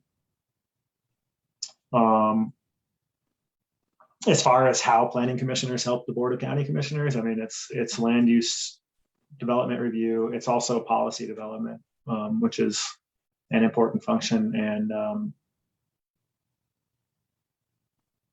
I think that there's kind of a growing list of revisions to our code that will be coming on the table. So that should be interesting too. I know right now they're talking about short-term rentals.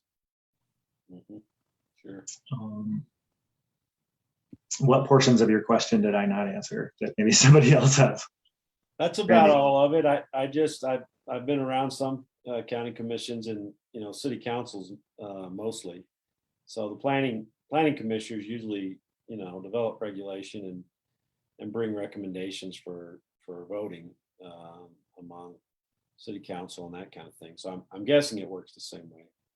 Yeah, it's George kind of hit on 2 areas. One's policy and the other one is, you know, the day-to-day business on proposals. To advise a position on a proposal that might require a rezoning as an example or something like that. And then there's micro and macro policy, you know, whether we'd be looking at things like, you know, a micro policy I consider to be in the range of you know, short-term rentals or any number of things like that might pop up, versus macro policy, which is where digging into major planning efforts that could have to do with probably more likely to be in master planning, but then we do recreational planning, which may or may not, you know, seek, you know, at least consideration or comment from a planning commission about how it impacts, you know, it's possible that that's a direction that it would take. So to be one of the voices on that kind of stuff. So, and I think all I did was take some more words to say about 1% more than George did right before that. So I kind of made it 2A and 2B. He mentioned A and, you know, number 1 and 2, and I guess I put a 2A, 2B together. So it's helpful. No, it's good. Thank you. Okay, excellent. Well, then in our next meeting is 2 weeks from now. We'll reflect on this interview and other interviews we've had recently. And then I know that our intent is to add to our planning commission members need some more friends. And so I think our intent is to be expeditious. 3 meetings from now would put us on the 5th of October. Okay, great. Yeah, well, very interested. So just let me know if I can answer anything else or if you need anything else. It's great to meet you guys today. Okay, thank you. All right, great. See you later. Bye, guys. Have a great day. You too. So the last thing on the agenda is an executive session. Therefore, I move the board into executive session for the following purposes. Pursuant to CRS 24640224A for the county attorney to meet with the Board of County Commissioners for the purposes of receiving direction related to the purchase, acquisition, lease, transfer, or sale of any real, personal, or other property interest in a privately owned tract of land south of US 40 near Empire known as the Douglas Mountain Ranch and Preserve. Second. All in favor? Aye. Aye. Okay, so the board will adjourn into executive session. This meeting space will stay open. We will return here after the executive session solely for the purpose of adjourning. Nothing else remains on our agenda. And no written minutes will be kept and no decisions will be made.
Okay.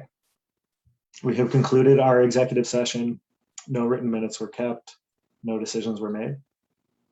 And there is nothing further on the agenda. So we are adjourned. Our next scheduled meeting is September 21st. See you all then.